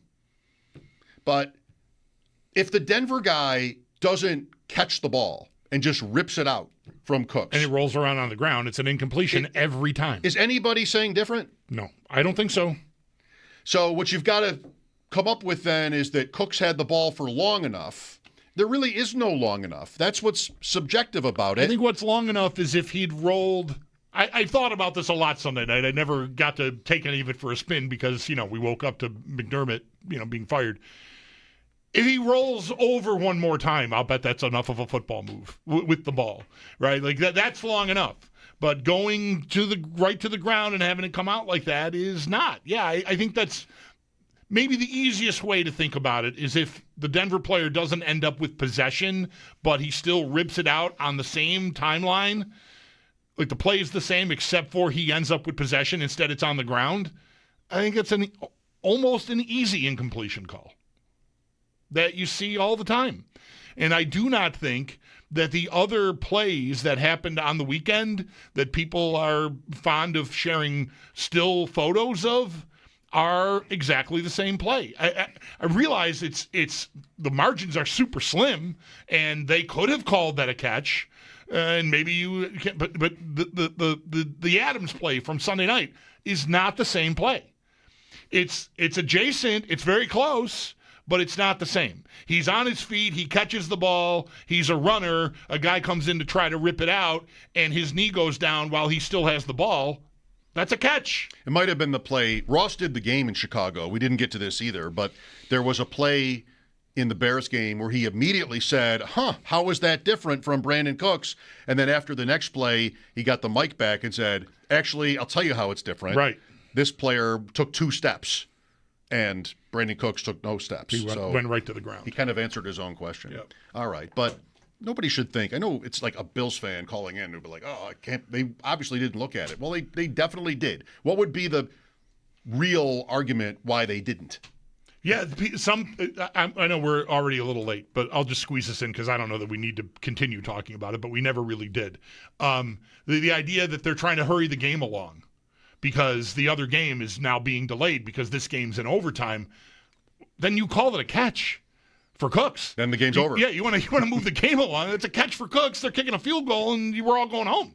We're all going to Seattle. So there's no ensuing Denver possession, and so the idea that they were hurried, that could have hurried the replay process. I don't begrudge anybody that. But the idea that they made the call the way they did to speed the game along, I think does not make sense. 803-0550, Mike Schopp and the Bulldog back after this timeout on WGR.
Brandon Beane or owner Terry Pegula will speak with the media following the Bills firing head coach Sean McDermott after 9 seasons. But when we do get news, latest will be right here on WGR. Do stay tuned, though. Sal Capaccio is going to join the show in just about a half hour at 5 p.m. Around the league, we do, though, have another head coach hiring. It came late last night. The Titans locking in San Francisco 49ers defensive coordinator Robert Saleh to be their next head coach. And this is Saleh's second run at the helm of a team. He was the head man for the Jets from 2021 until he was fired 5 games into his 4th season in 2024. The Sabres are also in action tonight. They are at Nashville, wrapping up a road back-to-back. Pre-game at 7 for an 8 p.m. puck drop, both, of course, right here on WGR. And some lineup notes for tonight. Defenseman Michael Kesselring is considered a game-time decision. Then in college hoops, UB men host Akron, 6:30 tip-off, and the Bulls, they are looking to end a 3-game skid in conference. That game can be heard over on our sister station, the Bet 1520. While at 7, St. Bonaventure, they host Loyola Chicago, and for the Bonnies, they are still looking for their first conference win. They sit at 0-5 in the Atlantic 10. That's your Paddock Chevrolet Sports Headlines. Paddock Chevrolet celebrating 90 years of being your hometown dealership. I'm Zach Jones for WGR Sports Radio 550.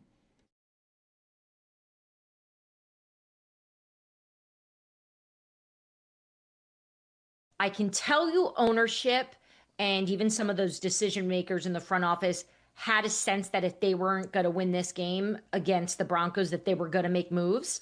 I didn't really get a sense that they had a plan in terms of who was going to replace Sean, because they're obviously late, right? Because here we are, January 20th. Most teams are deep in these second visits with these head coaches. So they've got a lot of work to do. Yet that is the most coveted job right now. If you're Kevin Stefanski, aren't you sitting there like, why didn't I just wait? Like, why didn't someone tell me this? Because I would have loved to coach Josh Allen. Diana Rossini, much like Ross Tucker's sentiments from a few minutes ago with us. We'll get right to your calls here, 803-0550. Mike Schopp and the Bulldogs still reacting to the pretty surprising, if not shocking, news from yesterday. And also the end of the season that preceded that, the game in Denver, and everything else that comes with. Will there be a press conference? I mean, there needs to be a press conference at some point. They can't just not have one. I don't think they can wait until they hire a new coach to talk about the departure of the previous coach. That because what's that going to be?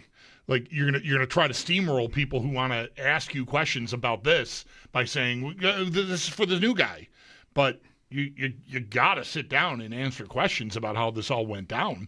I agree. At some point. So For sure. I still fully expect that there will be that. It's just kind of odd to me that it hasn't happened yet. Or at least that we don't know about it yet. I should say it that way. Because, it should be in the next day or two. Yeah. Really. David is next. Hi, David. Hey, guys. Thanks for taking my call. You're welcome. I wanted to say I appreciated, Bulldog, your comments about this inkling you had that McDermott's final reflections on refereeing, maybe it indicates he knew something. And I wanted to explore that from another angle, which is, what if those comments are the straw that break the camel's back? In other words, the primary effect of this firing has been to really distract a wounded fan base from raving at the referees and from a kind of victimized mindset. And I think it's totally possible that Terry Pegula makes this move to cut loose from the insurmountable emotional baggage that had accumulated under McDermott. And when he makes those comments, it is a move of desperation. It basically says that he's out of answers and explanations. And to that end, I think the move actually makes sense. I personally wanted to move on from McDermott for a while, precisely for these reasons. And my second point is related to the refereeing. While I very much agree with you, Schopp, you've made this comment a few times about how if we get lost in specific calls, we lose the plot as fans. What we can complain about, I think, is the process. For me, this moment shows yet again Bills fans have had to deal with shadow refereeing from the league since the Houston Texans wildcard game, and there's no reason we have to settle for a lack of transparency, for private arbitration of season-defining plays. Just make it more transparent. So with that, I'll hang up and hear what you have to say. I don't think public sentiment is taking us in that direction. I think most fans, guided by the announcers, are of the opinion that this replay assist system is good. It streamlines calls. And that's why it didn't sit well with me to hear McDermott complain that the call was too fast, because that's what direction the league has been going in all this time. How much time do you think it should take? Again, just like the calls themselves, that's a really tough question to specifically answer. So I'm not optimistic. I mean, they have added cameras and technology and wherewithal and so many other resources in the name of improving accuracy of calls. And no matter at the end of the season, no matter what team we're talking about, there's something that just didn't make sense or that didn't sit well. And so I'll say the same thing I said 20 years ago. It doesn't work. But you can't put it back in the proverbial the bottle, right? Yeah, the genie would never fit back in that bottle. The genie has grown to be King Kong sized. It's just not. There's no undoing it. It just isn't. It's just there are so many. Stop me in a second if I go for very long, because this can take all day. This kind of complaint about officiating and process is just always there, and you could go on forever. Last night, see the play where the Miami guy, number 8, hit Mendoza in the chin. Late he lowered his helmet, and classic helmet-to-helmet spearing, targeting, whatever the word is of the day. Nothing. And you can't do what? Because you don't have this. You have 50 cameras who saw it. You have everybody else who saw it. You can't do anything because you can't do this because the rules are you can't do this when it's this. Why? He's cut and just nothing. It's a cheap shot on the best player in the sport. Deliberate cheap shot that was right in front of everybody. Yep. And, nothing. No recourse. Well, you can't do that because we have this rule for that and we can't have that. Just don't waste your life's energy on refs, I say. Todd is next. Hi, Todd. How's it going? I just wanted to add to that because I see so many people blaming that call, and it's like, I don't know if you guys saw it, but it looked like there was a holding that they missed in that end zone. I'm like, if they call that, the game was over. Yes, of course there was. And it's like, that was an interception, but they get the ball back, the defense doesn't stop them. We get 2 horrible penalties on defense. It's like, you got to think about that. You got to think about the 5 turnovers. You can't go to a playoff game and turn it over 5 times. I love Josh, but he didn't play the best, And it's like he's played good in the past, and we've lost in the same kind of fashion before. So to me, it's like there's more of a systemic problem there. But I just hate to see people blame the refs for stuff that they can't face. You know what I'm saying? For sure. Thanks, Todd. Yeah, I did not. I think if it, to even to say it, I've thought very highly of McDermott over the years. My appreciation for him has grown. He was not my favorite idea when they hired him at all, for a variety of reasons.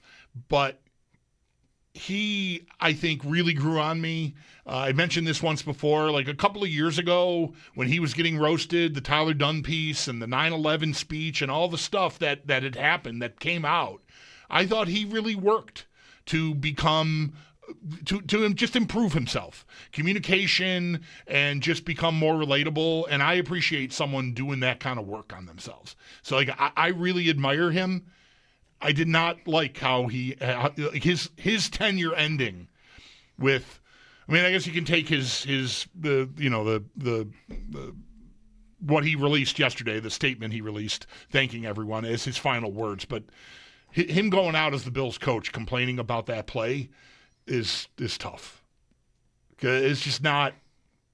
I mean, I disagree. I didn't watch it 20 times, but I watched it enough times, and I completely agree with the call that was made on the field. I know it went against us, and I don't have the stake in it that he has, clearly nowhere near.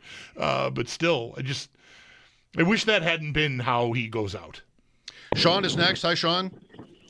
Hey, guys. So I think the biggest takeaway from yesterday, sadly and unfortunately, is the fact that Pegula kind of inserts himself, to my view, as a Woody Johnson, as a, Mark Davis.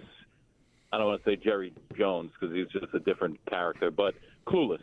the way that he handled the exit or the termination of him and putting out that statement with a typo and calling it admirable for all that he's done. And then most importantly, by the whole obviously keeping and promoting Bean, I have zero faith. So Pegula now makes it known to the NFL world that he's one of these, I think, could be looked upon as a questionable kind of owner. I think his legacy is going to be, hey, I kept the Bills in Buffalo. I got a new stadium, and they were good for a decade. And if we get a championship, okay, that's my cherry on top. But I've done a lot, and you guys should be appreciative. And I think that's kind of his mindset. And I just don't have any trust that Bean, outside of his little nexus, whatever it is that he's got, his little nexus of connections that he never seems to go outside the box of, will end up taking Dable back. I mean, you think Dable is going to outcoach Mike Vrabel? I mean, never in a million years is he going to outcoach Mike Vrabel. So they got to go and take a big swing here and just probably risk it all and go with a Clint Kubiak or go with a Davis Webb, like a young, offensive, innovative guy. I just good luck, because I think the reputation now of the Bills as a whole, as an organization, has taken a shot because of Pegula's aloofness and Bean's ego. And how Bean, I mean, that was just a slap in the face to all of us that he was just kept. It really was. Like we're a bunch of idiots watching what we watched over the past couple of years with the lack of talent. And to get promoted for that, I mean, it's laughable. That's you know what? But that's the good old boys kind of club, I guess. It's it's all about it's all about connections and politics, and I guess that's what it came down to here. So I'm irate that this is how it worked out. Yeah. Okay. On how attractive the job is, I mean, Josh Allen is attractive, obviously. Duh. The stadium, right? The roster is a problem. They've got 2 free agents on their stalwart offensive line, not to mention a third in the right guard who's due a new contract if you want to do it. I think aside from Josh Allen, they can't rush the passer. They don't have a dominant defender anywhere on the field, unless you consider that to be Benford. Bishop made some stride. They're not all set. This, if McDermott hadn't been fired, and they beat Denver, they go to the AFC, maybe even go to the Super Bowl and lose. No one's getting fired. You're going to keep going. That would have been a lot of work to do to put this back together.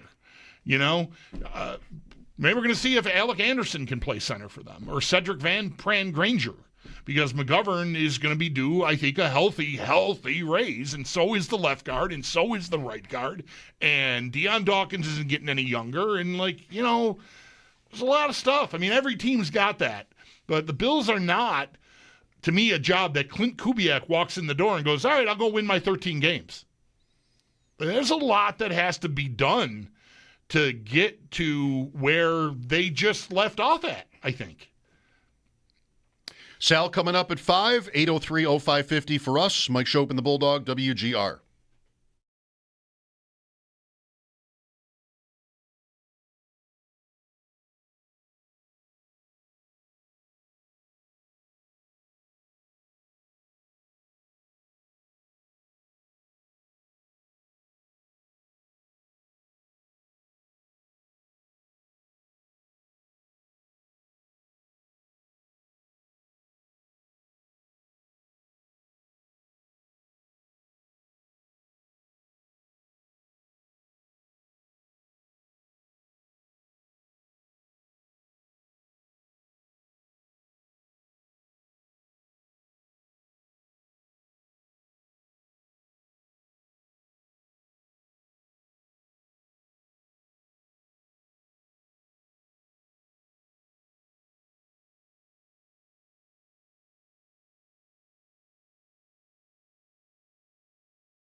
Welcome back. Sal Capaccio joins us at 5 or just after. The Sabres are in Nashville, 7 o'clock pregame tonight. Did you know Nashville was Central Time? Yeah, I did know that. Yeah. My wife didn't until yesterday. She was there. Got tripped up. Flying from Eastern Time to Eastern Time through Central Time, I think, threw her. Yeah. Why would ever I need to connect through a different time zone? Right. When I'm going from Eastern to Eastern. Yeah, it's a tricky one. I learned this when I was younger. We traveled to Nashville a few times, so I've known it most of my life. All right, you got this one then. I could see that throwing me off, though, if I were getting off at the airport and changing flights. Be like, wait, what time is it? Yep. Mm-hmm. Luke is with us. Hi, Luke. Hi, Luke? how you doing? Good. Okay, thank you. Hello? Yeah, Yes. you're on the radio. Go ahead, Luke. Yeah, I was just calling because I feel like a lot of people are calling in, and I agree. I love McDermott. I thought he was a great coach. I'm just thinking if I'm playing devil's advocate, people are making the assumption that Bean was making all of these calls, and he was the final say-so in our draft and in our roster and some of these decisions made. We hired McDermott and then hired Bean. How do we know a lot of this doesn't actually fall on McDermott and they're just doing the guy right and not dragging him through the mud? So, I don't need to know the order of hiring because it was 9 years ago. So for me, it's too long ago to matter. And Bean came in short succession after McDermott anyway. I have just gotten along thinking that they work together. And, you know, I have, maybe we all do in life, partnerships. And maybe if all else is equal, one person's, all right, you and me, I don't know, but like right. one person's decision breaks the tie. But like I'm thinking of fantasy teams that I run where there are two of us and one person will say, you know what, if you really want this, okay. And, you know, that goes both ways. Yeah. And I feel like with the draft, I mean, what the caller basically is suggesting is that McDermott, it shouldn't be assumed, is just like completely without any control over who's on the team. And I would agree with that. Same here. I think it's a team effort. And you have scouts and you have Bean and you have McDermott, and I think they've all collaborated to build this. So in the end, I just think they got maybe frustrated. Yeah. And something had to change, and this is what happened. I'm sure that there's not a clear well, I shouldn't say I'm sure. I'm not sure of anything anymore. I'm pretty shook overall. But I would tell you that up until McDermott started this year, and I never, ever noticed it before this year. This is why it stood out to me that I was talking like this all the way back into the fall. Just questioning, not ripping anything, but just like subtly leaving little crumbs that you could connect, dots that you could connect about, the Darius Slay thing, Jacoby Myers, going all the way back to, we know you love to run the ball, not worrying about receiver. Like, hold it. I want to have an offense that's varied. I want to be able to do everything. And that's when the alarm started going off for me, and I started thinking, I think I have probably assumed wrongly that he had as much say as I thought he did. Because I don't think he'd be sitting there doing that if he was as in charge as I thought he was. So I think, like the caller, I thought for 8 of these 9 years, mostly, that it's his show almost entirely.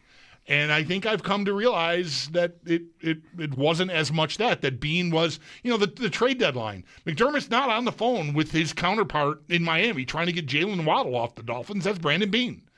And likewise, any other team that they're negotiating with, that's the personnel department and the GM or the assistant GM or whoever. Well, that could have been a breaking point because I would want to think that McDermott was in the conversation about what are we going to do, what are we trying to do with the deadline, and ultimately nothing did get done. And that might have been a real sore point. Yeah, tough. Sal next, Mike Schopp and the Bulldog, WGR.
Still no news on when either General Manager Brandon Beane, owner Terry Pegula, or both will speak with the media following the firing of Bills head coach Sean McDermott yesterday after 9 seasons. And while it is still early days, no names have yet been connected to the Bills for their head coach vacancy. Around the league, though, we do have some head coach hirings. It was late last night. Titans locked in San Francisco 49ers defensive coordinator Robert Saleh to be their next head coach. This is Saleh's second run as being a head coach. He was the head man for the Jets from 2021 until he was fired 5 games into his 4th season in 2024. And then while the Bills are not connected to any names just yet, Bills OC Joe Brady is in fact connected to a number of jobs. He's getting another head coaching interview, this time with the Cardinals. He has already spoken with Baltimore, Vegas, and did speak with Atlanta before they hired Kevin Stefanski. And the Steelers are reportedly bringing in Minnesota defensive coordinator Brian Flores and former Green Bay and Dallas head coach Mike McCarthy for their vacant head coaching position. We'll get more on the Bills and the NFL at large as stay tuned. Sal Capaccio joins the show next. To the Sabres, they are in action tonight. They're wrapping up a road back-to-back. They're down in Nashville with pregame at 7 for an 8 p.m. puck drop. Both going to be right here on WGR. And a lineup note for tonight. Defenseman Michael Kesselring is considered a game-time decision. And then in college hoops, UB men, they host Akron at 6:30. Bulls are looking to end a 3-game skid. That game can be heard over on our sister station, the Bet 1520, with coverage beginning at 6. And then at 7, St. Bonaventure, they host Loyola Chicago. And the Bonnies, they are still looking for their first conference win. They currently sit at 0-5 in the Atlantic 10. That's your Paddock Chevrolet Sports Update. Paddock Chevrolet celebrating 90 years of being your hometown dealership. I'm Zach Jones for WGR Sports Radio 550.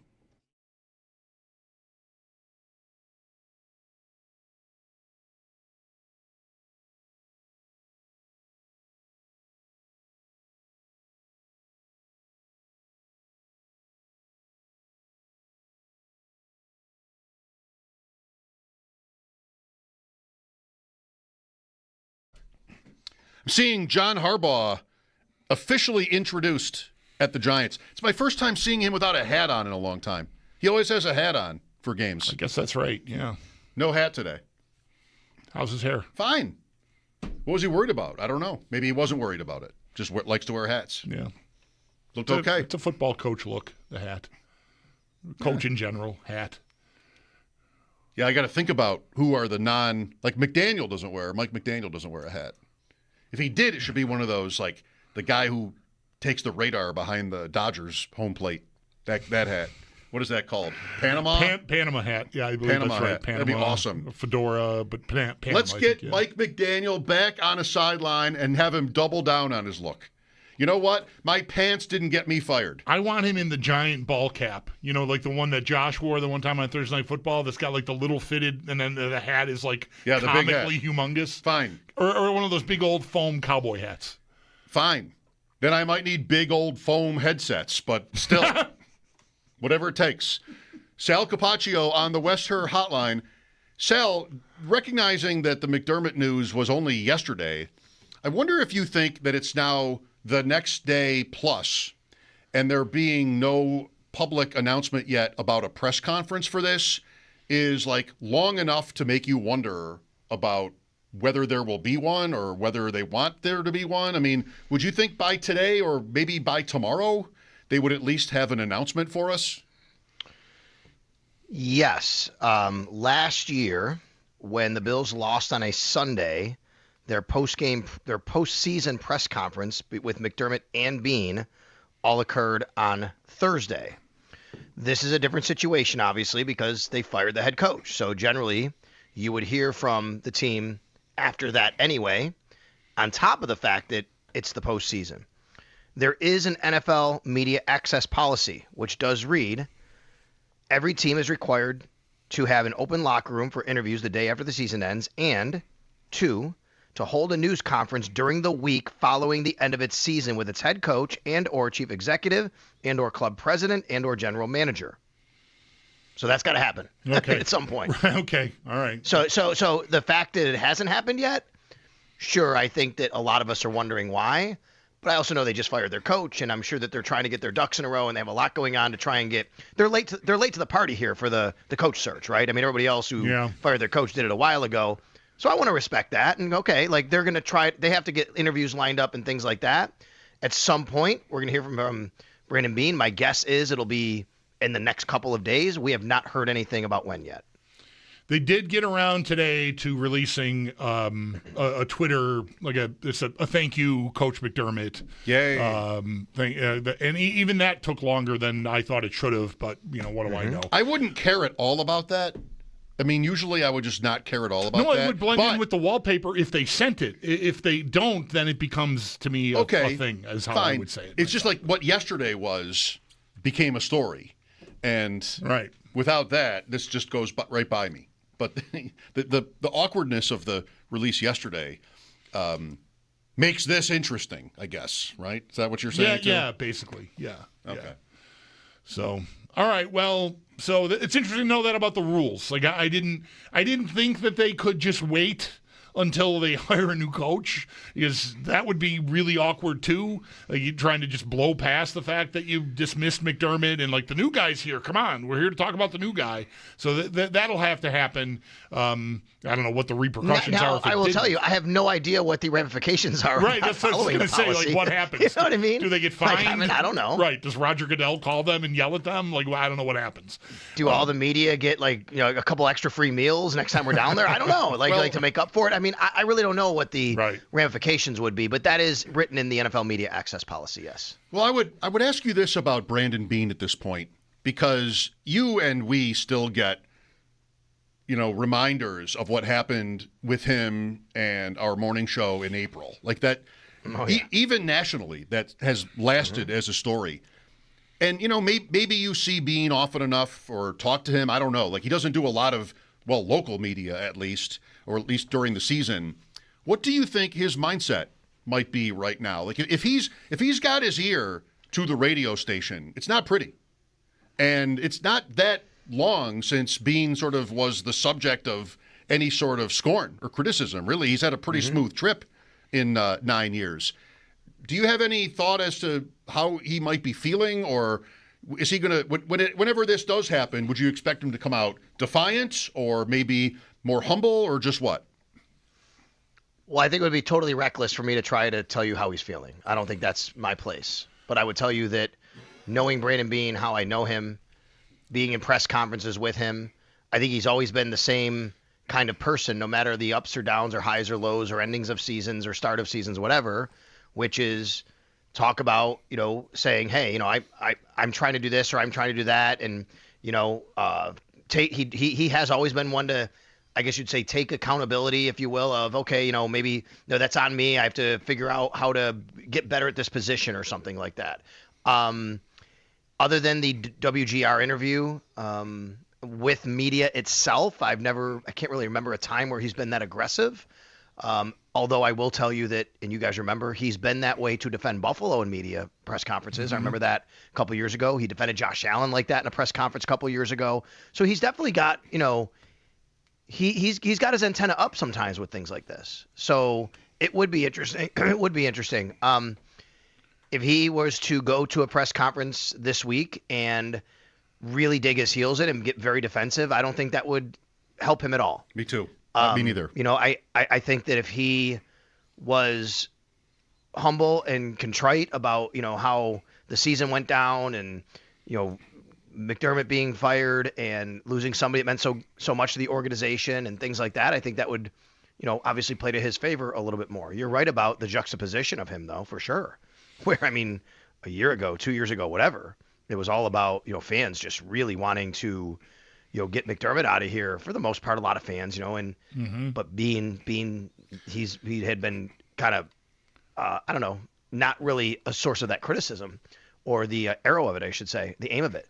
That's really changed over the last 24 hours with a lot of fans and a lot of the fan base. So I'm interested too. I really don't know what to expect from the press conference. I don't think it would be right of me to say how he's feeling, though. Yeah, well, it is being reported that it'll be tomorrow morning. Yeah, what are you doing at 10 a.m. tomorrow, Sal? Someone's got to fill in for extra point because you're going to be at the stadium. With the owner. Well, we already did. We've already had that going on. They did today, too. I joined them, but yeah. Right. With the owner. But we'll carry it live during that point. The thing that has me shook here – oh, sorry. With the owner. Right, Terry Pegula tomorrow. And Brandon Beane, it says. Right. Like, you'd like to think that means he'll actually take questions. That's not happened very often in the last years. Right. Pagula. Yeah, that's right. So, yeah, I just got the alert as well, guys. Thank you for telling me. Here I have it. Here it says Terry Pagula and Brandon Beane available in the Bills media room at 10 a.m. on Wednesday. just in case, Bulldog, you're going in a different direction, I just want to say, not that I'm here to advise Beane, but this is an easy one. And to Sal's point about how it would go over if he were sort of combative at all, he has to remember he's in the chair, right? No matter what anybody says. And it's actually more secure than it was 2 days ago, it seems. So he's the guy in the chair. You can act like it. You don't have to, fight for. He hasn't always been this way either, but he shouldn't have the attitude that he's trying to prove anything in a press conference. He's actually in the chair. Like, he shouldn't ever need to do that. Yeah. I was just going to add, I was not really changing the subject here, but fine, that most of the fan sentiment right now, I think, Sal, is largely self-inflicted because of the way they handled not telling us when they were going to talk, not thanking McDermott, the typo, the mistake in the statement to begin with, like the whole thing, and then I've got the big guys on national TV. Is NFL Network national TV? Anyway, I got the big guys like McDermott was pushing back against the roster and all this talent and couldn't get over the hump and all this sort of stuff that, like, I think the fan base, even people who I think were sort of fatigued, if not flat out just done with McDermott, are feeling like they're getting spin doctored here, and like we didn't watch the season unfold, and like we didn't see the last two passes of the season go to McCole Hardman and Brandon Cooks, who, like, what did Hardman play? 6 snaps for the Bills all year? Cooks wasn't even here until Thanksgiving. Like, so this idea that, McDermott failed despite all these luxuries that were provided to him, man, a lot of that is tough to take. And so I feel like they've made it worse by trying to spin it. And I think the savvy fan base is sort of, yeah, dude, no. So I'm very curious to hear and see what tomorrow sounds and feels like.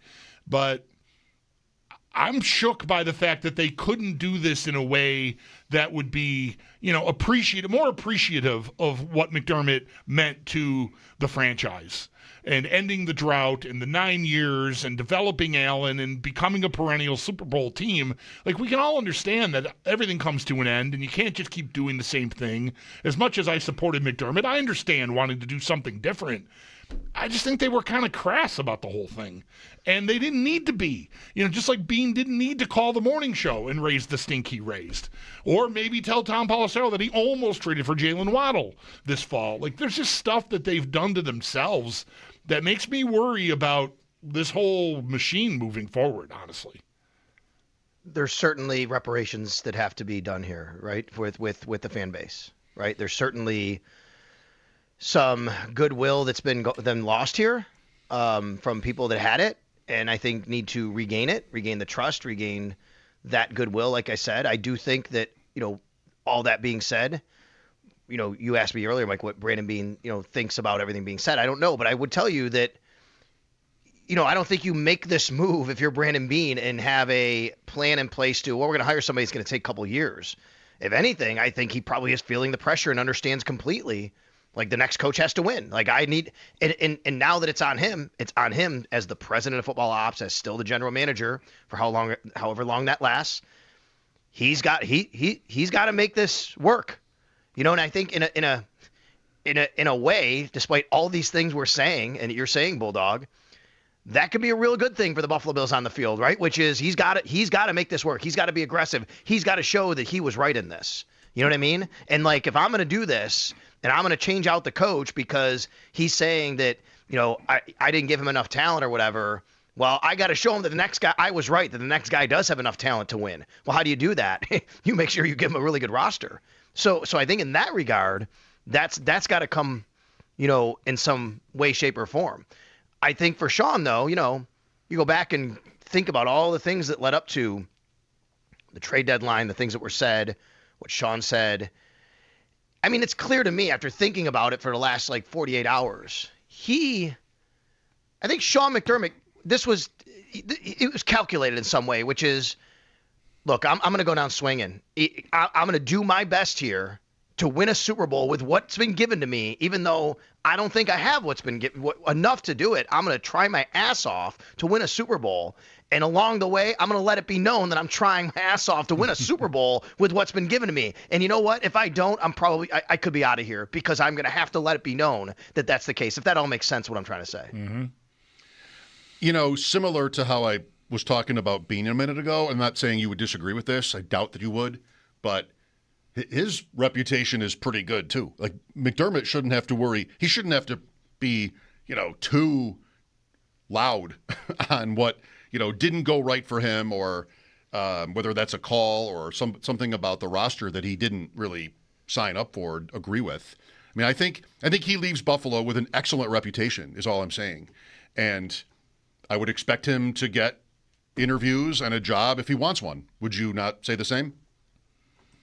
Sean McDermott? Yeah. Yeah, I think if this had happened 2 weeks ago, he'd have a job by now. I think that there are other teams that jobs are drying up, but certainly should be in the mix still. And if he really wants to coach again, he could maybe do it this year. I think the only thing that would prevent him this year, Mike, is people already down that process, right? That are already going and figuring out what they want. Yeah, and but he could do what Vrabel did last year and go work for a team for a year and then be a consultant, then go back into coaching and get a job. That could easily happen. So absolutely. I think Sean McDermott is going to coach again, and I think he will be a good coach again somewhere. Like I think about teams that could use someone to turn around their organization like the Buffalo Bills did, and I think he would be a great fit there.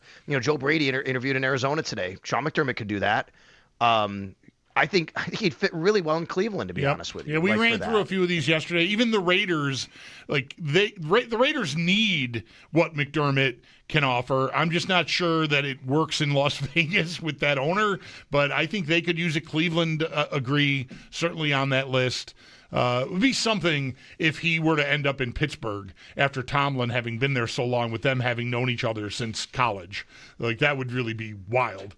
Not that they need a culture overhaul necessarily, Pittsburgh, but they could view that as kind of a continuation of Mike Tomlin, I feel like. Maybe. Yeah. Baltimore would be incredible. Yes. Right? Baltimore would really be incredible. Well, he's obviously in a different position than he was when he took the Bills job. You take the Bills job, no matter what kind of drought we're talking about, who knows what this owner is, but I want to be in the room. I want to be in the club, rather.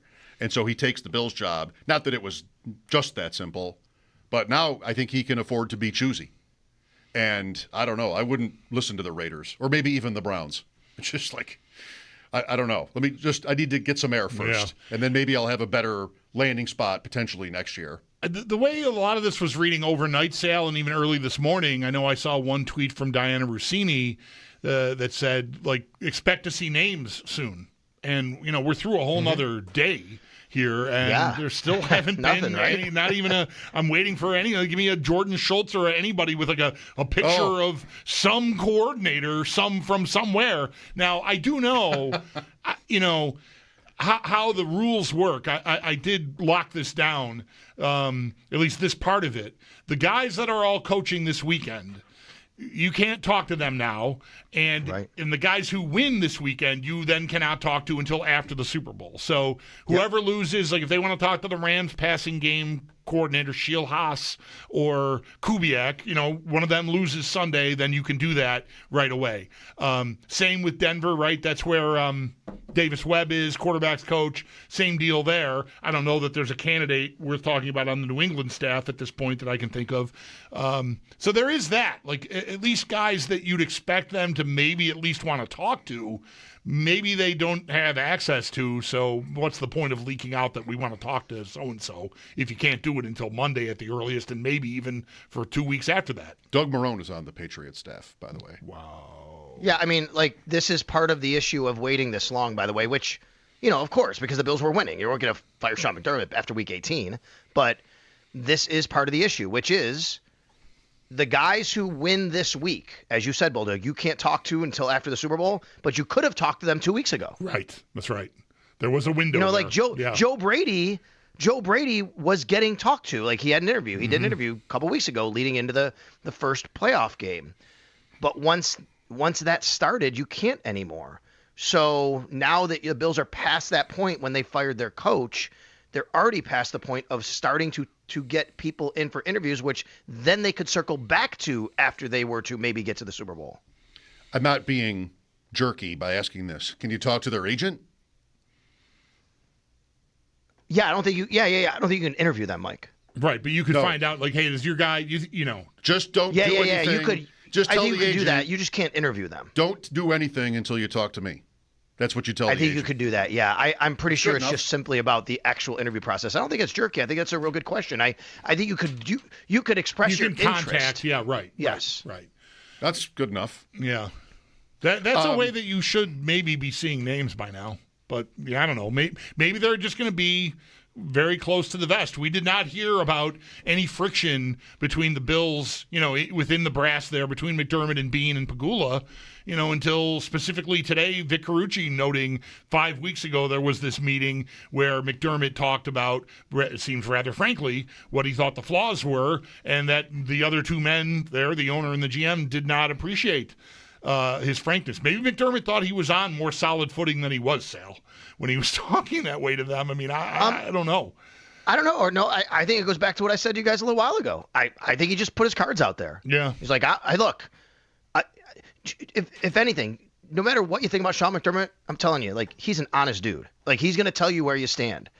Sean McDermott, when he let go of Eric Ciano last year, right? He was the strength and conditioning coach, right? And those guys were like really good friends. And I saw Sean at the combine and we talked about it. And he said that hurt him to do that. He said, but Sal, I'm not doing my job if I don't do everything I have to be honest with myself and the people I'm in charge of. And I have to, and he had to make the move. Like, he felt he had to make it. And the point I'm making is, I just think he's honest. And if that means he feels he's on solid footing or not solid footing, I don't think he cared. He needed to say what he had to say. And obviously at that point, that doesn't sit well with the people that, are running the organization or picking the players and feel like, and then every time you go public, like when you come on, again, this goes back to Sean, he might be honest, but he's calculated. He knows what he's doing when he talks about Jacoby Myers, right? A few times. Yes. And I just got the sense of that had to be like, I'm just going down swinging. You know what? I didn't get what I wanted, and I'm going to show you to win a Super Bowl. And if I don't win a Super Bowl, I'm just telling you, I'm telling everybody on the way out that I can get what I wanted. And if that cost me my job, that cost me my job. And maybe that wasn't the right way to do it for him. Mm-hmm. Before you go, Aaron Cromer, Sal? Retiring? Mm-hmm. Yeah. But with this move, guys, there's going to be a lot of changes on staff. Without the move, it would have been a really big loss for the Bills. Aaron Cromer is a terrific offensive line coach. Good for him. His son is the assistant offensive line coach for the Rams. Not sure people know that. He wanted to retire young enough, from what I understand, to go watch his son coach and enjoy life, and that's great for him. Austin Gund is his assistant, who's thought of very highly inside the Bills' room amongst offensive linemen. But at this point, guys, all bets are off as far as the staff. Once they get a new coach, then we'll see. I mean, Bobby Babbage, Joe Brady, all the assistants. I think anything can happen now. It's tough for the assistants right now because they kind of have to wait. Right. And spots are filling. Right. And hope McDermott, is McDermott going to take a job? If he does he want to take me with him? Do I want to go? What does my wife think? There's a lot. Yeah. Will it be warmer than 5 degrees wherever this other place? Very good. Thank you, Sal. You got it, guys. There's Sal Capaccio on the West Her Hotline. His appearances are brought to you by New York's only outlet liquor. When you need to stock up, it's the place to buy a case. What's your outlet? Maybe there aren't reports of names, but we know names. Boy, if you missed 6 o'clock yesterday, there were some names in that segment yesterday. Throwing out ideas. Lots of names were mentioned. Names you haven't heard of in a long time, in some cases. Lots of names were mentioned. I'm sure you might have your favorite name at this point. 803-0550 to join us. Mike Schopp and the Bulldog here. Back to your calls after sports. The Sabres are in Nashville. Pregame at 7 on WGR.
We've got our update from the Bills following the firing of head coach Sean McDermott after 9 seasons. Bills general manager Brandon Beane and owner Terry Pegula are going to be speaking with the media tomorrow at 10 a.m. And, of course, you can listen to that live right here on WGR.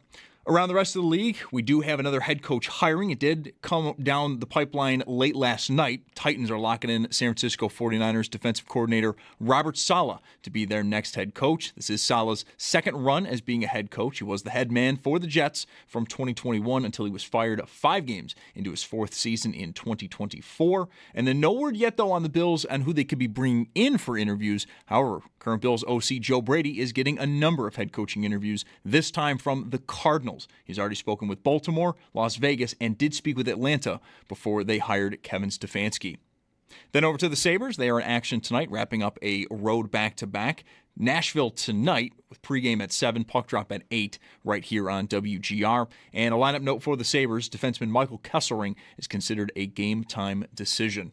And then in college hoops, UB men, they host Akron at 6:30. And are looking to end a 3-game skid. That game can be heard on our sister station, the Bet 1520, with coverage beginning at 6. Then at 7, St. Bonaventure, they host Loyola Chicago. The Bonnies still looking for their first conference win this year. They currently sit at 0-5 in the A10. That's your Paddock Chevrolet Sports Headlines. Paddock Chevrolet celebrating 90 years of being your hometown dealership. I'm Zach Jones for WGR Sports Radio 550.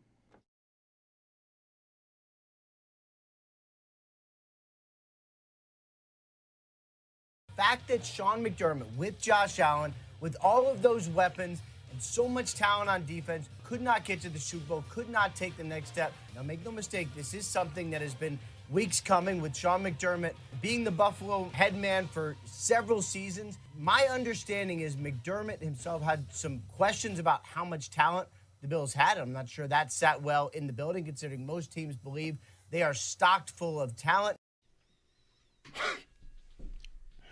What league do I follow that then? That last part is just most teams believe they're like what? Like it's a news conference behind closed doors. No, we're great. I work here. We're great. My guy's great. Everybody's great. I don't know. That word salad was tough to take for me last night. It was one of the things I was thinking about when I couldn't sleep. Was like that being fed to one of the big national prominent reporters, and the Bills, I think their fingerprints are all over that, trying to spin this like they playmakers. What are we talking about? Playmakers on defense? Where? 5 years ago? I don't know. That sounds like a time capsule to me. Like if they had moved on from McDermott after the 22 season. Or the 21 seed after 13 seconds, maybe even. Okay, yeah. It's not that. It's just not that. I don't know. Tomorrow is going to be something. I really think tomorrow is going to be something. Ian Rappaport there, Bulldog telling Sal, I'm ready for even a Jordan Schultz. I'll take Jordan Schultz at this point. Just give me somebody saying, would you settle for Jeremy Fowler? Just give me somebody saying something. Right. I'm ready. Bob Nightingale, come on down, even if it's a baseball guy. Just give me right. That is always wrong. I don't care. I want to have something. Where's Elliot Friedman when you need him? Where's Elliot? Fine. This is heating up, and then 5 seconds later we'll know the Bills coach. Yeah. Right? We'll take it. Don't rush this. This is a special little window we have here. Yes, it is. Due respect to McDermott. That's right. Wish him well. Now, you don't get that much time where you don't have a coach. And this is where we're at, of course. Let's go to Jay next. Hi, Jay. Hey, guys. Yeah, I keep refreshing my TMZ app. I'm like, give me something. My God. So here's where I'm falling on this. A lot of great points made about McDermott and why it happened and should have been one or both. I'm going to speak from a point of view about communications, guys. So I've spent half my professional career as a newspaper journalist and my current half in public service communications. And, right away I read their the statement put out, and you see the spelling mistake right away and the way the whole thing read. And as despicable, to be honest, as that was, clearly that was done on purpose, and that's unfortunate. And we might not know what that rift, if there is one, until 20 years from now when there's a tell-all book or an article or something done. But what bothers me about this is I want my organization as a fan, okay? As a fan, I want my organization to make hard decisions, okay? But I want them to do it with class and respect. And I feel like this feels like what I would see from the Cleveland Browns or even the Dallas Cowboys or Raiders and the Al Davis years and stuff. Or the pre-McDermott Bills. You got it. I'm thinking of Ralph Wilson, Chris, when he hires Marv Levy and he calls on Jerry Sullivan and says something like, "You didn't see that coming, did you, Sully?" And I'm like, oh, my God, what are we doing here? So I don't want to make this bigger than what it is because there's a lot of hammers still to fall on this. And at the end of the day, Brandon Beane might get the right coach in and make the right decision, and everything can go the way we hope it is. But I'll end here. What I'm fearful of is just I want my organization to be better than what they're showing, and tomorrow is going to be one for the ages. Oh, my God. But I want them to be able to show the community that we understand that when guys do something good for us, we're going to honor that, but always looking towards the future. And I just want that to be something I can hang my hat on. And at the end of all this, we have something special, and I feel like it's slipping a bit, but I'm willing to be changed around. But that's where I'm falling on, guys. And just what a time to be alive. Thanks, guys. To me, this is all making it more than it is. Like, there's no way Admiral was on purpose. Somebody messed up somehow on that one. It's fair. I agree that it seemed to slight McDermott, but it isn't a sign necessarily of like dysfunction in the organization or anything like that. I think there was a rift, and it came through, if I'm right. I don't know that I'm right, that it came through in that release. And that doesn't mean you're incompetent. It just means maybe you were a little upset when you wrote the note. And McDermott didn't mention Beane in his note either, even though it was more gracious. So I think. Yeah. But I don't want to go too far. I feel like we're going too far already. Like it was one thing. And if there was friction between the coach and GM, which you kind of almost can't explain this move without there being that, whatever it's worth, then it maybe came through yesterday. And my biggest problem is that it didn't need to. No, it didn't need to. It shouldn't need to. You're a $1 billion business. All right? And the fan base and the attachment matters so deeply to so many people. This is why, like, I appreciate making it into too much because, I said, I'm not proud of this. I was up half the night thinking about this because it's bothering me. The way it went down, Beane's temper that has showed itself a couple of different times, maybe through this whole incident to some extent. Just buckle it up and be gracious. The guy did a lot of good work for you. You came here as partners. We can tell that you're not ending on the best terms, but you don't need to be. I think they just brought more negative feelings from the fan base on themselves needlessly. And that makes me worry about his judgment being their judgment overall. Like, I'm back to thinking about Sandra Bullock blindfolded. That's Pegula with the Sabres for 14 years. And suddenly the blindfolds come off. Jarmo Kekalainen, he fired Kevin Adams. Oh, look, the fans say love us still. We're good? Are we good? Maybe we're good. And I'm worried that he's getting right back in the boat with Sandra Bullock with this. Because this did not need to be. People were going to be divided about Beane, about McDermott, no matter what you did. Right? I mean, we're going to have what's our starting point? Do I support the coach or do I support the GM? Did I want the coach out or did I want, whatever. So you're going to have your battle lines drawn. But I feel like people on both sides of that aisle are looking at them kind of the way I am, going, it didn't need to be this difficult. You just be polite, be gracious. Don't put Admiral in the statement.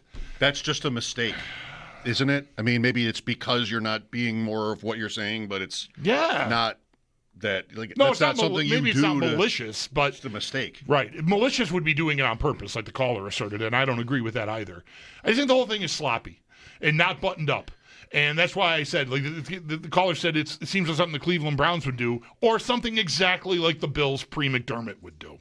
I don't have any idea whether the Browns would do this. Like, I don't know the other teams' press releases, but like that. But if you're going to be up all night tonight, you better be thinking about Sandra Bullock blindfolded and not the Bills.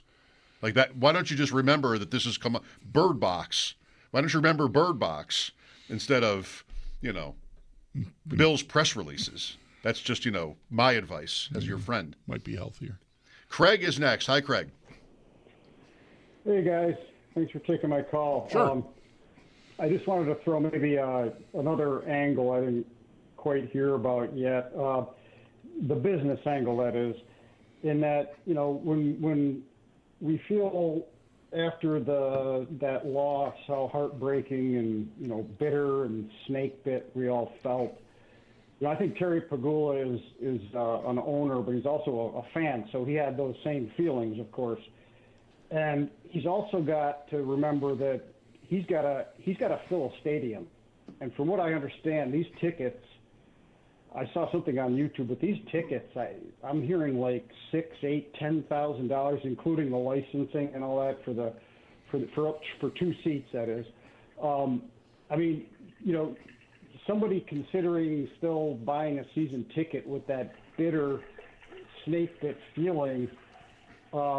This movie made, while I really didn't agree with it, I have to admit it injected some weird excitement. Like, who's it going to be? Is this the guy that's going to take us over the top? And if I'm considering buying season tickets, Okay. maybe now I'm back in. Okay. Yep. I get the point. Right. I'm not sure I think this necessarily helps.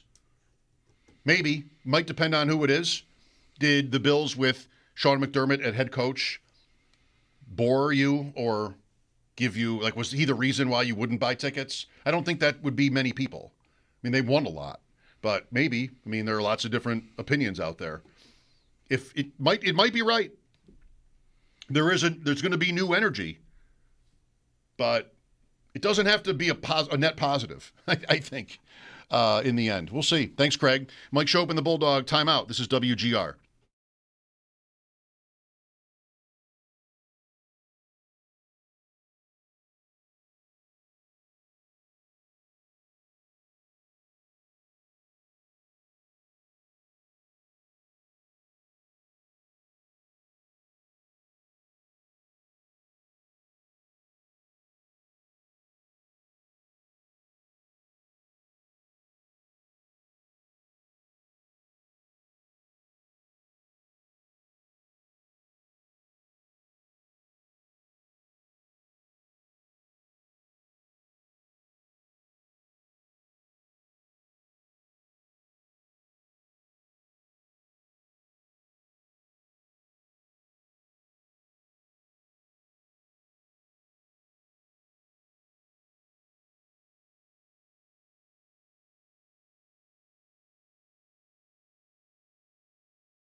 We continue. Mike Schopp and the Bulldog tomorrow morning at 10. Brandon Beane, Terry Pagula. I'm sure we'll have it for you here on WGR. Next up is Harry. Hi, Harry. Hi, guys. How are you? Nice to talk to you today. Appreciate Nice to talk to you, Harry. Thanks for calling. I'm the hot dog guy out there at the stadium. But anyhow, my thoughts on this is it seems like it was done like they didn't think about it before they did it because it happened too fast. There were already 9 vacancies in the league. I kind of thought, well, they already got somebody. Like they got somebody, but you know what? I don't think they got somebody. They might. I mean, we just don't know. You know, they might have their eye on a guy. Davis Webb is employed by Denver. They're playing. Kubiak is in Seattle. Like they might know that those guys are going to be interested, and they might really like those guys. But there's just no. And there has to be an interview process that involves multiple people. Right. They can't just including hire minority candidates. Yeah. I think that still is the case. So they're going to have to go through a process. Tough for that new stadium to open with. You know, that's going to be tough. People are going to go in there. They're going to be. You know, anything goes wrong, it's going to be difficult. Yeah, well, I would have given him one more year and even 10. I thought he did an admirable. I'm not going to say that word. I thought he did a great job this year. Right. Thanks, Harry. Thank you. Thanks for catching yourself on admirable. It'll certainly make for an interesting opener. Yeah. Maybe they'll open at night at home with the new stadium. That happens, or even in week 2, and just to see someone else on the sideline will be weird. Yep. But they'll play. The Dolphins will have a new coach. The Ravens will have a new coach. The Jets will not have a new coach. That's weird. It's kind of incredible, yeah. All on the home schedule. Let's go to Steve next. Hi, Steve. Hey, guys. How's it going? Thanks for taking my call. Thank you. So I'm calling because, although I don't agree with the way they handle things with McDermott, if anything, I feel like both of them should have gone. But one thing I think a lot of fans can agree with is that some sort of change needed to come. And I'm going to tell you why. Because for the past, say, 3 years, since like the 13 seconds game, every time this team has faced a decent opponent, I'm always on the edge of my seat with my stomach in knots, just worried sick that something bad is going to happen. Waiting for the shoe to drop, so to speak. And we have a quarterback like Josh Allen. He should be striking fear into our opponents, not into the fans. And I just feel like do you know what I mean? It's just like after so many letdowns year after year, I feel like we do need a change. I just don't think they handled it properly. Okay. That's my point. Yeah, I've been saying. I mean, I'm here for 4 hours a day, or thereabouts, and so I say a lot more words, but that's very much how I feel. Like I didn't need this to happen, but I understand it. I appreciate the motivation to make a change. I just think they brought a lot of unnecessary angst out in the fan base, and that has me worried moving forward. Because I think if you've got yourself buttoned up, you can do what was done yesterday in a way that leaves most fans, whatever side they might support, sort of nodding, going, I get it, okay. And instead, it's been this. And, I don't know, you said a little bit ago, or maybe we're starting to make too much out of it. And I do have, there's an instinct in me that is, part of me right now is going, yeah, they're going to hire a guy. And if he can, I don't want to say unlock Allen, but even help Allen even to greater heights, which seems maybe incredible. Maybe just keep him where he is and just bring the rest of it along. They're going to be fine. But I don't know. My faith in them is shook by the way that this whole thing has gone. And for some reason, my phone just responded like I said something. It just Siri went off on my phone while I was talking. That's what that was? Yeah, see, look at that. It's still going. I got to get that to turn off. Good luck. Okay. I love that the guy said, we need Allen to strike fear in our opponents, not the fans. He just, okay. Settle down. It's not that bad. We've had quarterbacks where I wouldn't say I was afraid, but I wasn't excited either. Allen has to rank above some of those guys. Back with more of your calls next. Mike Schopp and the Bulldog, 803-0550 is our number. This is WGR.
Following the firing of head coach Sean McDermott after 9 seasons yesterday, Bills general manager Brandon Beane and owner Terry Pegula are expected to be speaking with the media tomorrow at 10 a.m. That will, of course, be carried live right here on WGR.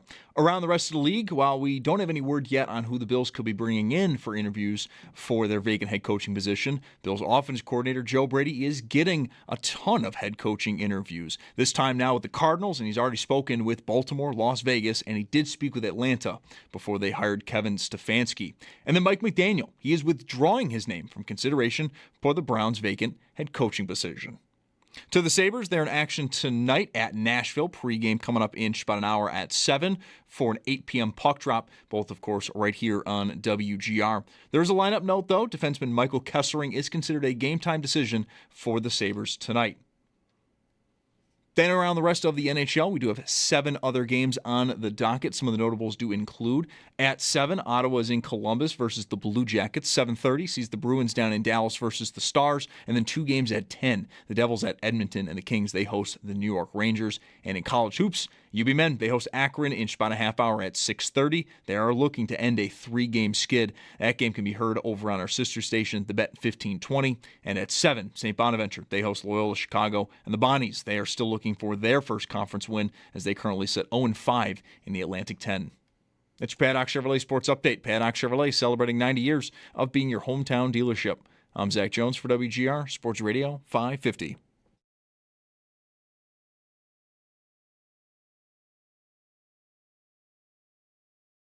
It's Mike Schopp. It's nothing you did. It's not you, it's me. It's not you. It's you, but you didn't cross me. And the Bulldog. Why did I choose one to stay in school? On WGR Sports Radio 550.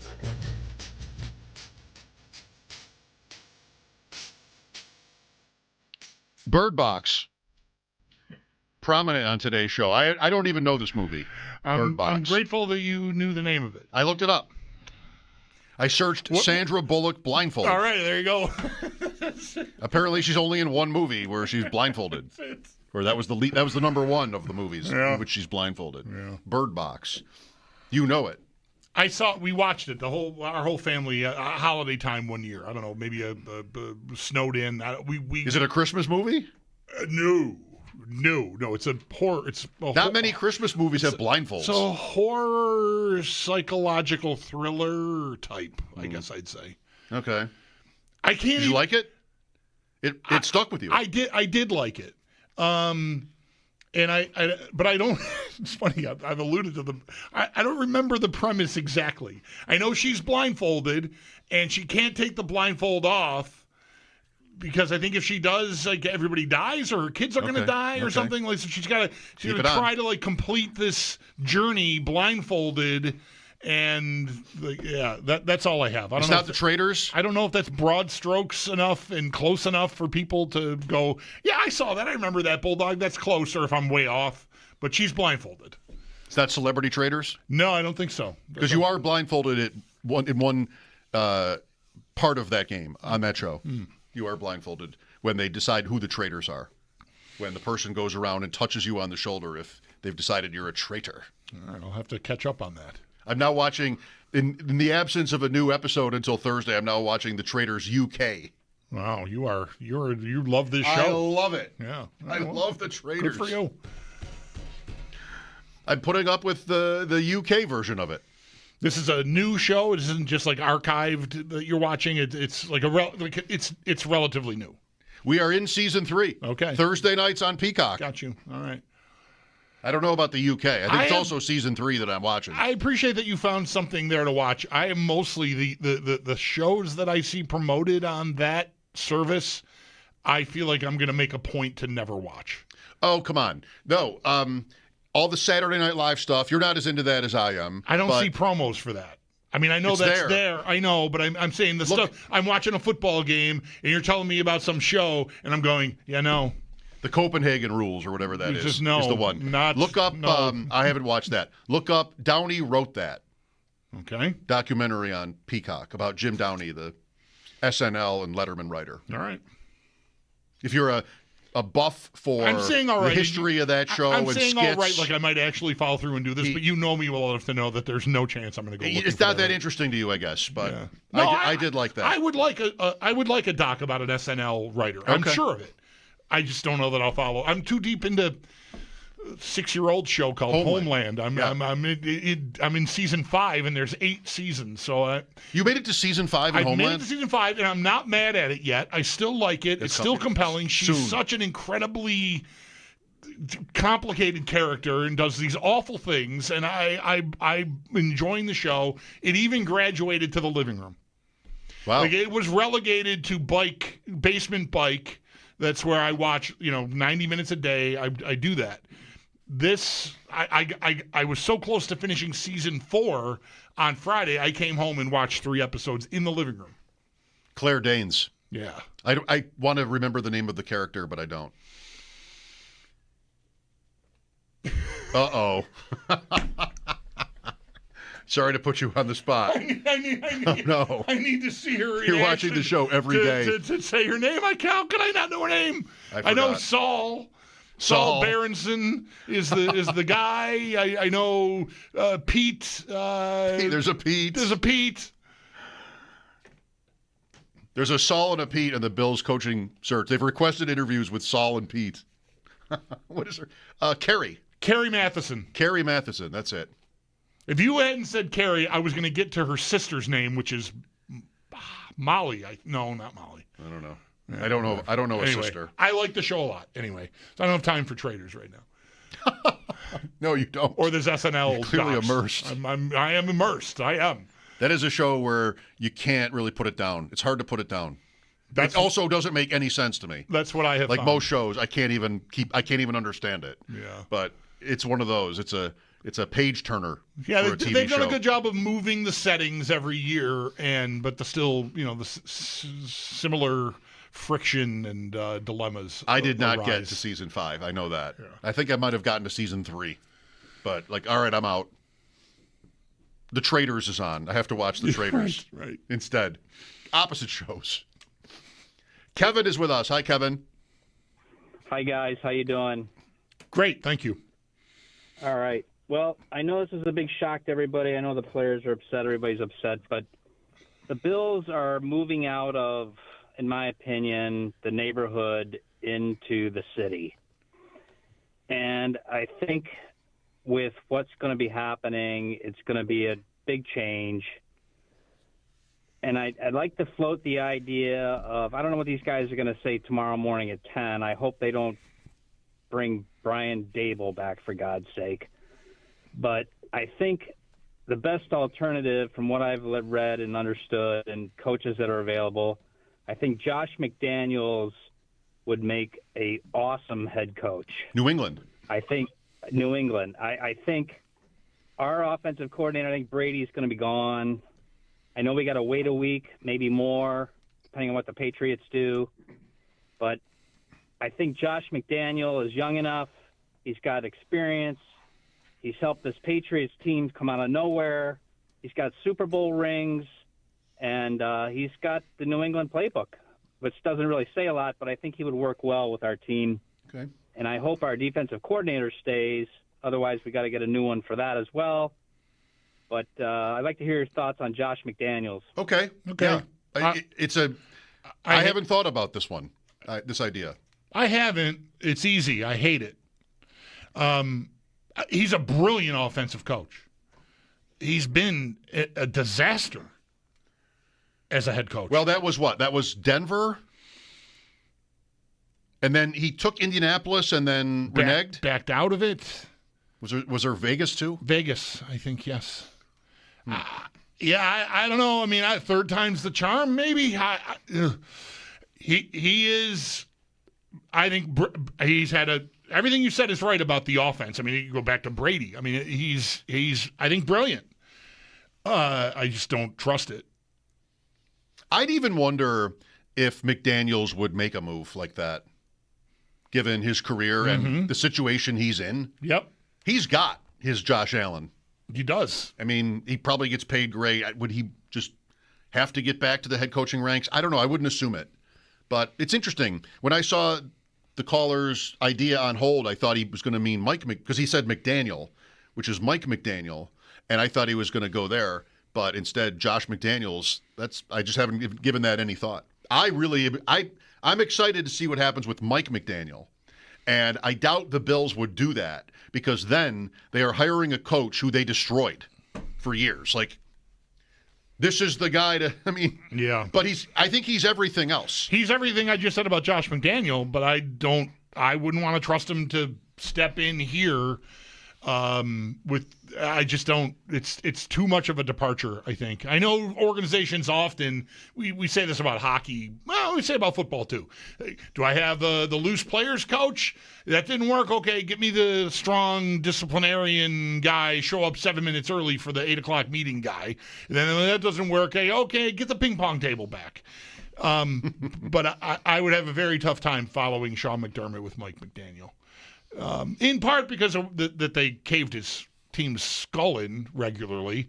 And then just style-wise, I think the guys, the holdovers that are still going to be here, I just think that's too dramatic of a style change to expect it to just seamlessly keep rolling. And that they're going to have to – this is a tough needle to thread because they should be trying to seamlessly keep going. And that's one of the things about this job that I think maybe there's pressure everywhere, but the pressure here is what? Be better than the guy that just won the division 5 times in a row and still won 12 games last year but didn't win the division? Well, there are some serious people on this roster. You might not think it's as talented as it's been, but there are some serious guys who've been around. And I wonder if any young coach, whatever you want to call young, would earn that respect or would be given that benefit of the doubt walking in the door.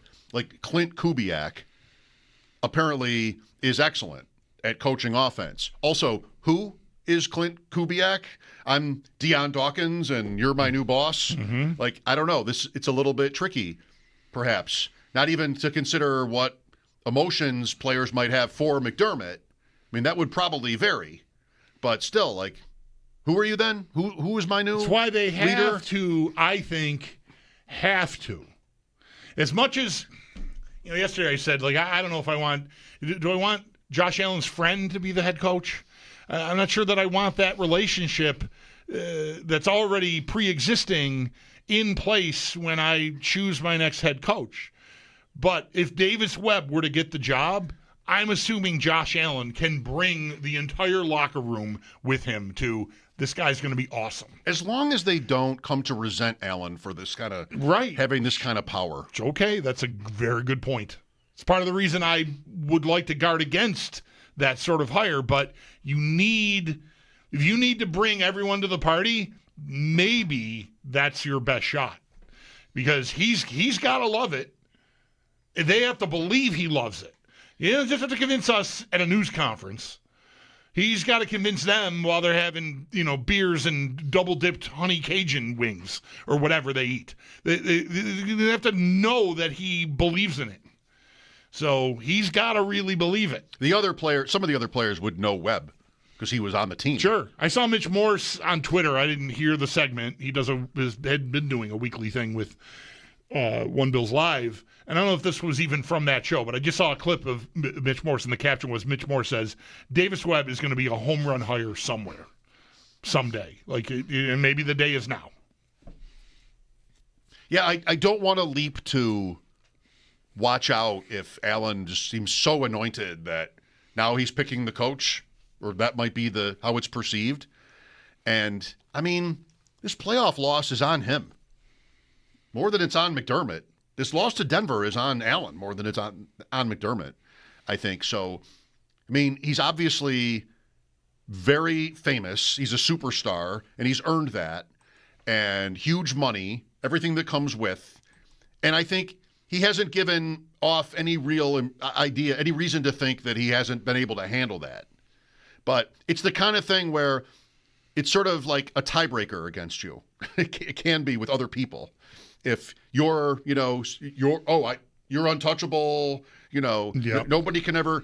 What's interesting, I think, since Denver in the national media is not that everybody is ignoring necessarily his playoff career, because it was the other way where they would lose in the playoffs and he would get knocked for it, but actually the stats are great, and really, is this his fault that they're losing these games 33-30 or whatever? That's the score of the Denver game.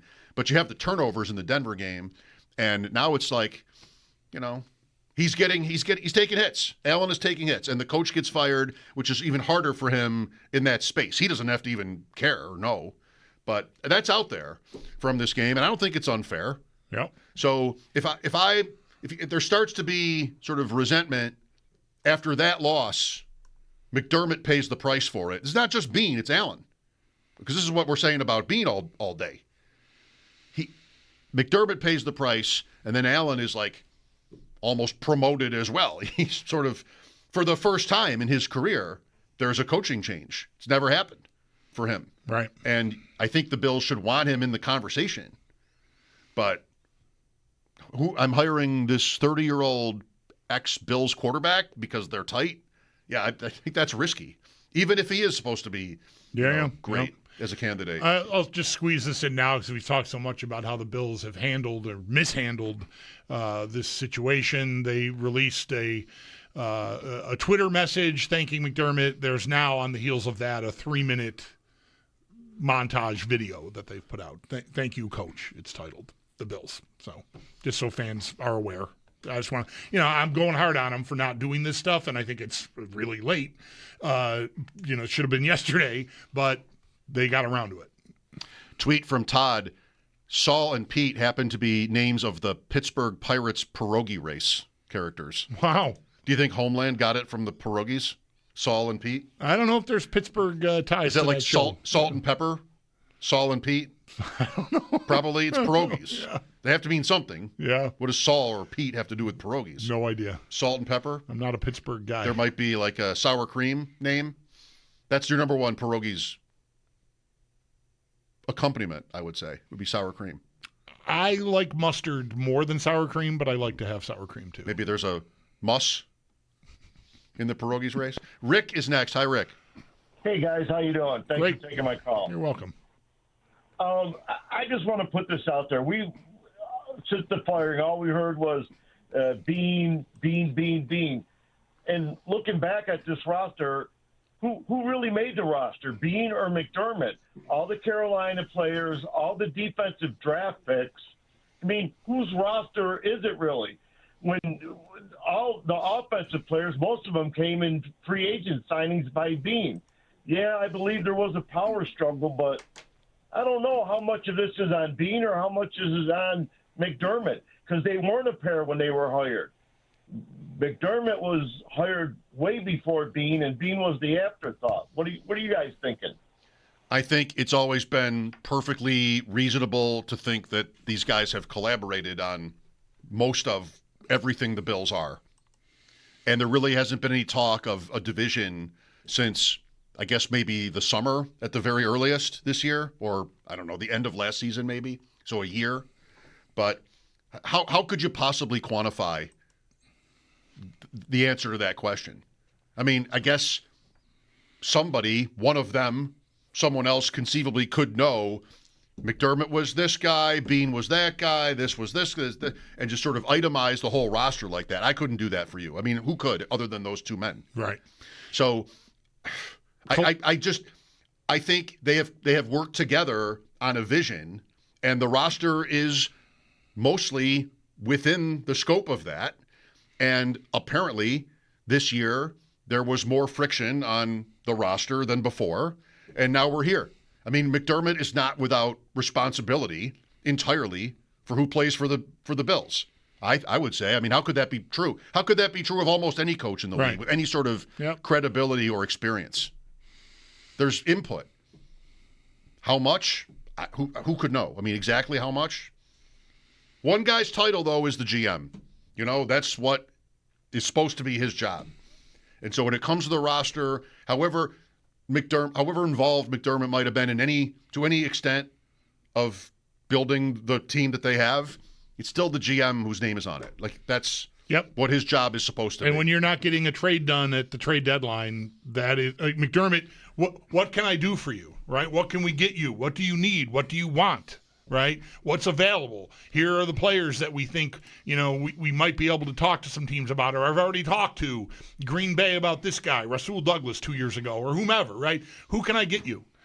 Sure. But then ultimately doing that job, negotiating those trades, making those trades, finalizing those trades is not McDermott's job. And so you got friction this year as the year went on, based on that. And, I can understand Bean not liking because, if somebody like me sitting here is picking up on it, you can bet Bean was picking up on it. We'll see what he says about that tomorrow. It'll be a good question for him. If you missed Ross Tucker earlier, check it out on the Odyssey app, on-demand audio. Sal Capaccio joined us with his latest insight on what the Bills will do. Eventually, we get the news as we talk to Sal of this news conference tomorrow, so you'll hear that sort of break in our conversation. If you stay with us, that's next. Mike Schopp and the Bulldog here, WGR.